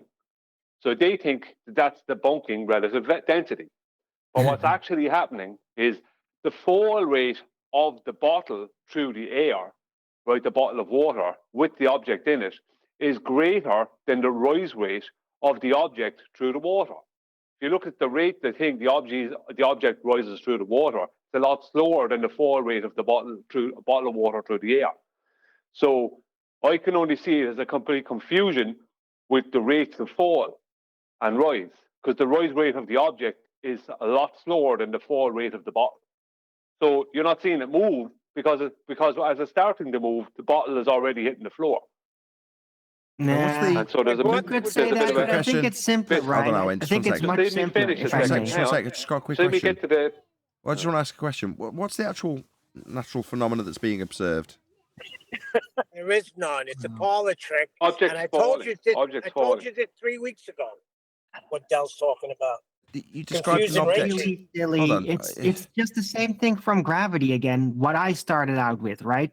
When you have an accelerating medium, like a hollow object, a car, yeah, there's going to be an apparent density alignment shift from the perspective of what's happening within that container that is accelerating. Good right? summary. The apparent angle don't ruin changes, it. but the main. Can Don't I ruin it. finish a sentence? Well, you had. for You summarised it once? beautifully. You summarised it beautifully, which is to say that we're not describing objects falling. We're describing contained mediums falling. Correct?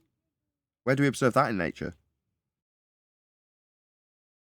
My main point is that once an object is accelerating in some way, relative density doesn't work in the straightforward way as described, because you're going to take it Yes, from the it does. perspective of the accelerating medium, and that changes it, right?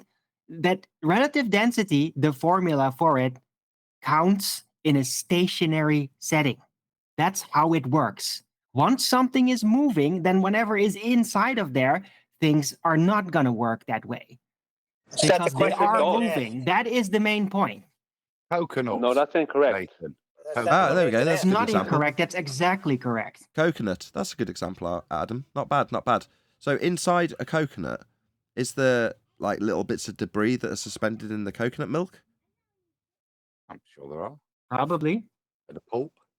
So how do we observe this, given that coconuts aren't transparent? You can hear it clunking against the flesh if you shake it. Alwyn, I'm not asking you to do this. I'm trying to draw a parallel with the Dell example. Oh, okay. Sorry. Yeah, snap out of it. Okay, so Brian, correct me if I'm wrong. What's being argued about is an accelerating medium with an item inside it, as opposed to how we observe items, some going up, some going down, some remaining neutral. Yes, but the problem is that what they're claiming it as a debunk of relative density, as they claim that the object should be rising through the water as the bottle of water is falling. Why? But the point I'm making, the point I'm making is it doesn't debunk anything, because number one, the bottle of water is falling through the air, which is a medium, right? But its fall rate is so fast in comparison to the rise rate of the object in the water that you're not going to see the object move through the water because it's after hitting the ground before the object gets to start accelerating. No, You don't need to no, explain it doesn't work this. like that. It's its own medium. Not at all, Brian. No, Alvin. Brian, just Yes, repeat it what. is. Hold on, It's a Alan and closed Brian. medium Hold on on. its own. Go ahead. Hold on. Go ahead, Adam. Brian, would you just repeat what they're claiming? What they're claiming is because the object in the water is not moving up through the water as the bottle of water falls, Right. that means there's something else going on and it's not relative density. Because as they're all falling, it's not rising up and behaving as it would do if they were both static. Therefore, gravity is what I'm hearing. Well, yeah, they're claiming that the Earth is moving up as opposed to gravity is pulling it down. It's the Earth is moving up. But fundamentally, they're claiming this kind of stasis of relative density playing out because you drop in the thing and it's all falling through the air in containment. They're claiming this negates relative density. Is this the? Yes. Well, it's not really sensical, then, is it? Not when you've got In terms of scientific what have we validity. identified? You know, like we said, if we're going to attack relative density, then we need to show ways in which it doesn't apply and doesn't work. And I don't think throwing things and putting them into free fall is a way to describe that. They're all going to fall differently, and the only way in which they're going to be able to merge is within the containment. Suddenly, you're introducing so many variables. You're not testing anything. You're not demonstrating anything. But they're applying it incorrectly. Hold on, they're applying it incorrectly. That's the problem. You can't, if you're going to make an object that's moving in a medium and then to take another object inside of that object, which makes that a separate medium, then whatever happens in that is not going to directly be in lockstep with what's happening with the overall object versus the medium it is in, right? Can I ask a question? Sub-medium. Oh, Neil. Sorry. So hold on. Let me ask a question. Isn't it the same thing that Globebusters did with that density tower nonsense from the plane? It's the same thing. Yes, it is. Similar, not because exactly the there same. is this axial shift that happens, but it's relative density only works from a stationary perspective. If you have a medium within a medium that's moving, things work kind of the opposite there, or it countermands the No, effect. that's wrong, Arwin. It goes in the opposite direction. No, it isn't wrong. If you accelerate a car, then a helium balloon will rise to the front. You just don't want to hear what I said. No, I've you already don't make any explained sense. to you I know exactly why they're mixing these things up. I've already explained it. I didn't hear it. Can you explain it again? Yeah. If I have a bottle of water, right, and I have an apple in the bottle of water, and I turn the bottle up, I hold it up to the ceiling, Neil, and I turn the bottle upside down. So the apple is then at that point at the bottom of the bottle, because it was at the top floating, and I drop the bottle of water, right? The rate that that bottle of water will fall through the air will be much faster than the rate that that apple will rise through the water. So in slow motion, it'll appear like the apple is not rising through the water. But that's not what's happening. What's happening is the fall rate of the bottle of water through the air is so fast that we don't get to see the apple rise through the water because the difference in rate is so great. The acceleration rate is so different. Hold on. Don't ascribe. So they'd have to Hold drop it on. off a building. Hello. Don't ascribe causal reasoning where they have. I appreciate you just summarising what they've detailed. But we've got a guy on the panel that performed this as an experiment.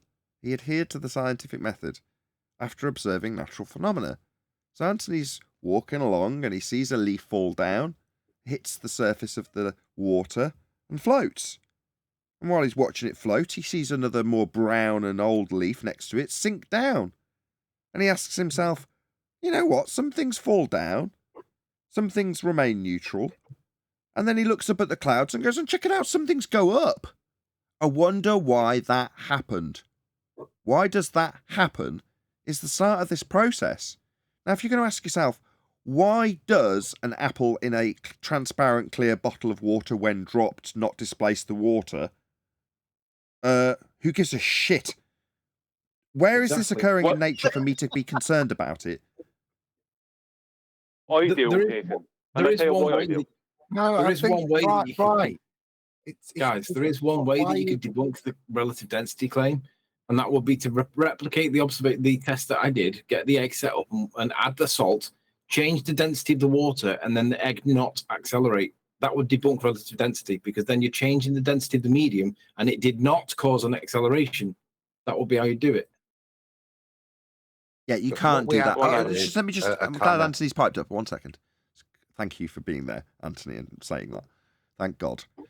Right, exactly. What Anthony's essentially saying is debunk my empirical evidence that I provided for relative density disequilibrium. Because he created a disequilibrium by changing the density, his independent variable in his experiment. He has a standard that cannot be overcome. Anthony has empirical evidence of relative density disequilibrium and the proof of its cause. Right. What have they got? A parlor trick. You better define empirical, because people are going to take empirical as that you observed it. So make sure you define empirical so numpties know what we mean when we say empirical. Empirical means proven by experiment in this context. Proof is what it means.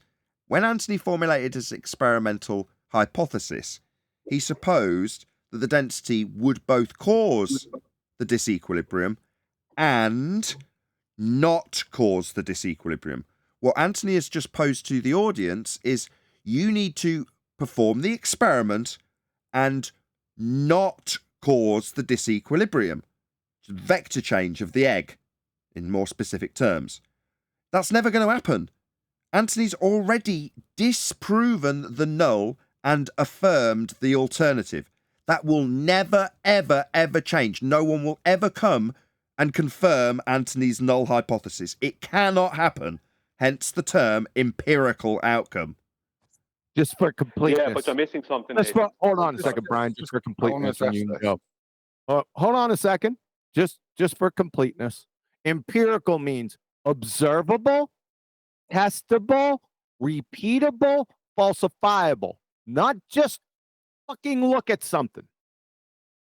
Now, you may continue. Well, I just want to just highlight what Tony's varying in this. In Tony's making a statement that the relative density of the object in the medium will have an effect on its placement. And what he does is he varies. He disrupts the equilibrium and he varies the density of the medium. This elucidates an effect. Now, in the comparative method, the way in which equilibrium is being disrupted is not within the relative density proportions. It's by throwing it out of a window that you introduce disequilibrium. That then suddenly stops. Now, there may be all the explanations Brian's putting in, and that's the crux of the experiment. The way in which we're going to test relative density isn't by changing the proportions of relative density. It's by throwing everything out the window and putting it into flux, which is not empirical. We're not. What are we testing there? Look at what's being suggested. What are we varying? This thing not flying out of a window or not, you know? There's nothing in what's being presented for us to evaluate. Yes, are we all forgetting the pink writing? When these cause and effect suppositions come up, doesn't matter who's posing them, if it's a flat earther like Dell, qualify what it's actually claiming. Oh, so you're suggesting a cause and effect relationship. We have a method for elucidating that, my friend. It requires you observe the natural phenomena in the first instance, because it's not a phenomena unless it's an observed phenomena. What's that? You're going to put stuff in a bottle of liquid water and chuck it out? No. That's not a naturally observed phenomena. That's where you start. Okay, but you're missing something. Sorry, Before Neil, you go, Brian, can QE, can you just repeat that fourfold empiricism, what it means?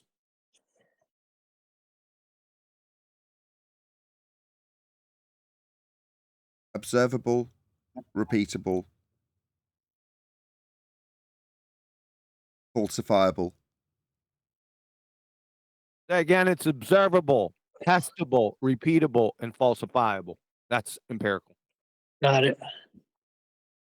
Observable, meaning you can observe it to happen as an effect that you're going to be studying and causing if you validate your experiment. Testable, as in you're going to vary a presumed cause of it to cause it. That's testable. Repeatable, as in other people, like Anthony has done, varying his presumed cause to invalidate his null. They can repeat it. Falsifiable, meaning it's got a hypothesis that's valid, so that one of the outcomes is falsified at the end of the process. So there's no conjuring. I was looking for the word conjuring. There's no creating the studied effect. You observe the effect. It's not a phenomena until it's an observed phenomena. And if you're going to claim that a natural phenomena is throwing something out of a window in a bottle that's clear and seeing what happens through the clear window, okay, where do we observe this in nature for us to ponder why that's an effect? If it doesn't occur in nature, then who cares? It's not something we need to advance humanity with, because it's a man-made effect. Yeah, but you're missing something here. Let me use the example of dielectric acceleration, right? When that wasn't taken serious enough, right, we knew because that wasn't taken serious enough, we ended up with a big load of hassle because of it. And now we have a load of people out there who are punting this, even though it's debunked, who are punting this out there, right? And it's even turning up on mainstream media, right? So it doesn't matter how empirical, right, we can show something to be. What matters is explaining to people why what they think is happening, right, isn't happening. So it's not about what we can prove with experiment. Because I brought up Anthony's when I was discussing this, I brought up Anthony's test, right? I can debunk it without even mentioning Anthony's test. I can debunk it purely on logic, several different ways. I have several different debunks of it, easy debunks of it. Two objects can't fall at different rates. A helium balloon can't go up, and if it does, a stone falling can't go down at a different rate if the Earth is coming up to meet the objects. That means nothing is falling. Right? There's a lot of ways to debunk it, but what you need to do is explain it, explain why it's happening, because you can give a load of debunks to people who believe something, and that's no good to them until you explain to them why what they think is happening is not happening. And if we don't nip it in the bud, what we're going to end up with, I'm not saying attack it, because it's not maybe the same thing as what was happening with dielectric acceleration, but that doesn't mean it can't become a misunderstanding over time.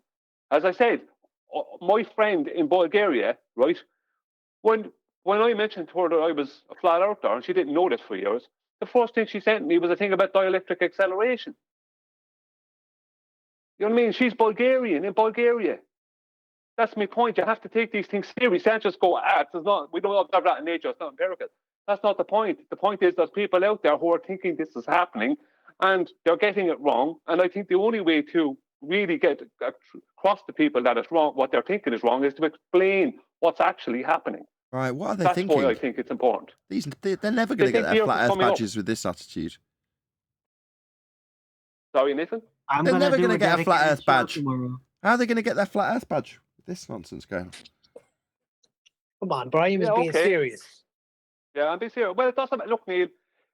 Give it 2 years. And We'll take heed. No, I get it. We're not making it. Let's take heed, right? Where we should have taken the very sound and knowledgeable, wise advice of Neil in regards to incoherent dielectric acceleration, we poo-pooed him. And Brian. Well, Brian did come up with it a couple of weeks earlier, but mostly Neil.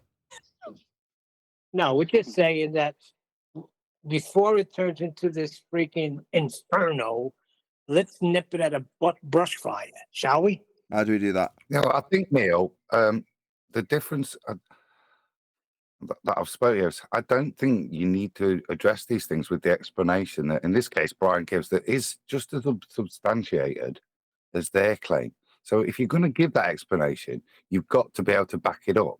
Yeah, there's got to be something in the box to say that's why. Now, that again goes into the realms of convolution. The way I would deal with it is just to do what I just said and point out that what are you proving when you throw things out a window? That's the ridiculousness of what they're trying to show. So unless they can bring experiment, it's not really worth critiquing like it was an experiment. Basically what it is, it's a parlor trick. Put something that's worth discussing and will demonstrate a cause and effect, and we're all ears. Yeah, or get them to summarize their claim concisely. What are you claiming? I'm claiming Earth moves up. Okay, why? Because I threw this bottle out the window. And it had something inside that didn't go down when I threw it up, after turning it around and throwing it out a window. Okay, so your logic is as follows.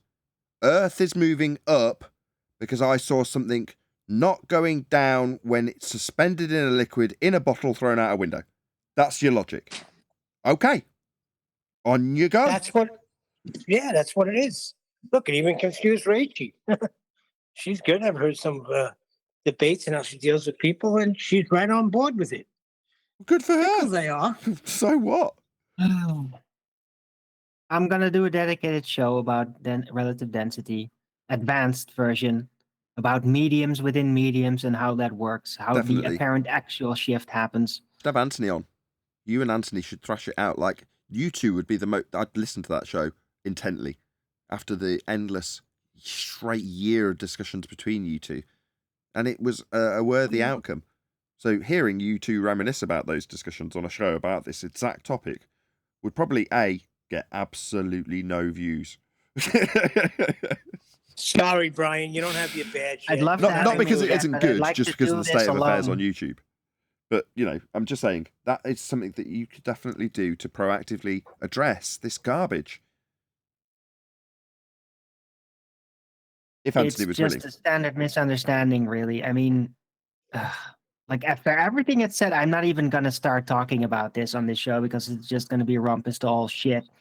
But that's why I'm reserving it to my show, where I cannot, under any circumstances, be rumpus. Be rumpus. I'm sorry. But, doesn't this have to do with people still thinking there is a downward vector? That's the bottom line. They're Yeah, still but it claiming isn't. some sort of downward vector. So now they'll say, oh, not a downward vector. The Earth is moving up. They're still trying to claim that things are moving down. Right. Well, my case will be about mediums within mediums and something really weird that happens. Right? When you look at medium within medium within medium, like everything, whatever you're going to do, you're going to end up with a certain conclusion just looking at it. This is not scientific, it's just data analysis. That, yeah, you could conclude that the standard stationary setting is as if it were accelerating up. That's not physically happening, of course, right? But if you would calculate things like that and then screw around with mediums and within mediums, you'll see that it'll all keep lining up. The axis of relative density, how things divide within a medium, will shift. What happens in there based on where it's accelerating towards in a medium that seems to be accelerating up but actually isn't. Exactly. And that's really what's going on. It's Imagine about you're medium in within a medium. mile-high tube in a hot air balloon, right? And you're in the hot air balloon, rising up on the hot air balloon, and this mile-high tube is dropped into a very, very, very deep ocean. But that entire ocean is contained by a balloon that's surrounded by helium that's going up through air. Now, if you're in that hot air balloon, you just need to get a little spinning top and spin it on one of the little edges of the balloon just to see if reality is still normal or not. Bro, that's a little extreme. I don't think you have to do a setup that big in order to prove something like this. I think a vomit comet and having some object that is a container its own with liquids with different densities and then just moving around like that. That's perfectly natural. Let's fly straight. Let's accelerate down. Let's see what happens. How does this axis seem to shift of how the density distributes? And we can apply that. Container. And we can apply that to the natural world thusly. Yeah, I don't see that happening anywhere. You could say a coconut falling from the tree. That's it's why got liquid in it, but I don't see that. Yeah, okay, but I think it does happen, and it's all grounded on relative density. It's just addressing a situation that about relative density, the normal basic version isn't addressed. The medium within medium issue. Not an issue. It's not something I'm observing or It is. concerning myself within nature. Yeah, it's the bottom line for science, right? What we observe in nature, natural science, right? Right. The world we're living in. So we don't see the world rising up at 9.8 meters per second. It's not a natural phenomena. So let's conjure one with bottles of water. Yeah, observe natural phenomena. The phenomena being asserted is that Earth moves up. Okay, you're being hoodwinked if you're buying this. What about a bladder? What about So a let me- full can I- bladder let me ask you a falling? So if you're in How the is ho- that pressure in there I'm going to sorry. rearrange itself? Right. How often have you observed a man jumping off a building with kidney stones floating up through his bladder? What are you talking about? When do you observe this? Kidney stones? What? Well, you can jump in the ocean from a cliff. I mean, that's happens. Sounds like what's his name used to do that. What's the guy's name that used to come in here with the valve? Zanuck. Zanuck talking about filling up fish tanks with water and throwing them off a roof. It's silly. I'm not telling about throwing off a roof, just a really big cliff with the ocean that people Those were could jump. spinning hot tubs with torpedoes. Yeah. Yeah, if you haven't got a phenomena, you've got to conjure one in a convoluted example that you say parallels your conjured phenomena.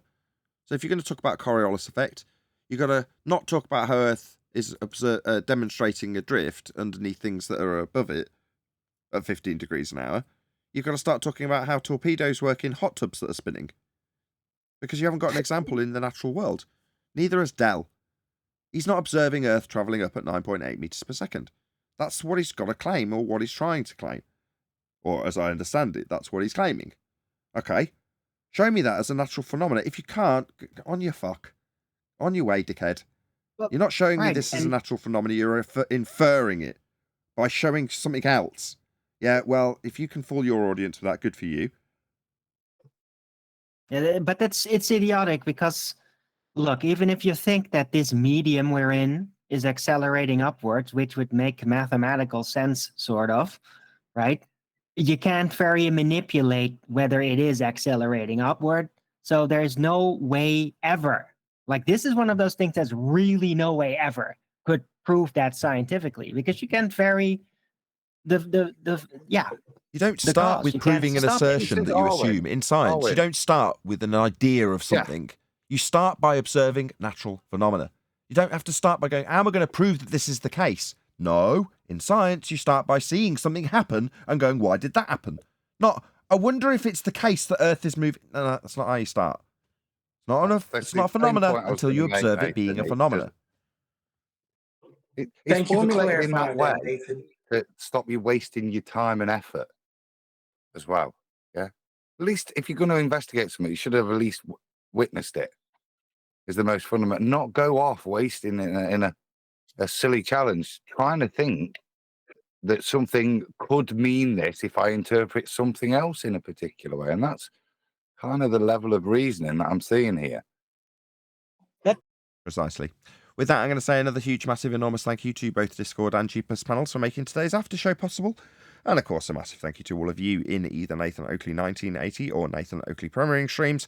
Hopefully smashing the super chat, liking, commenting, sharing, subscribing, joining as a Nathan Oakley 1980 channel member, and all that good stuff.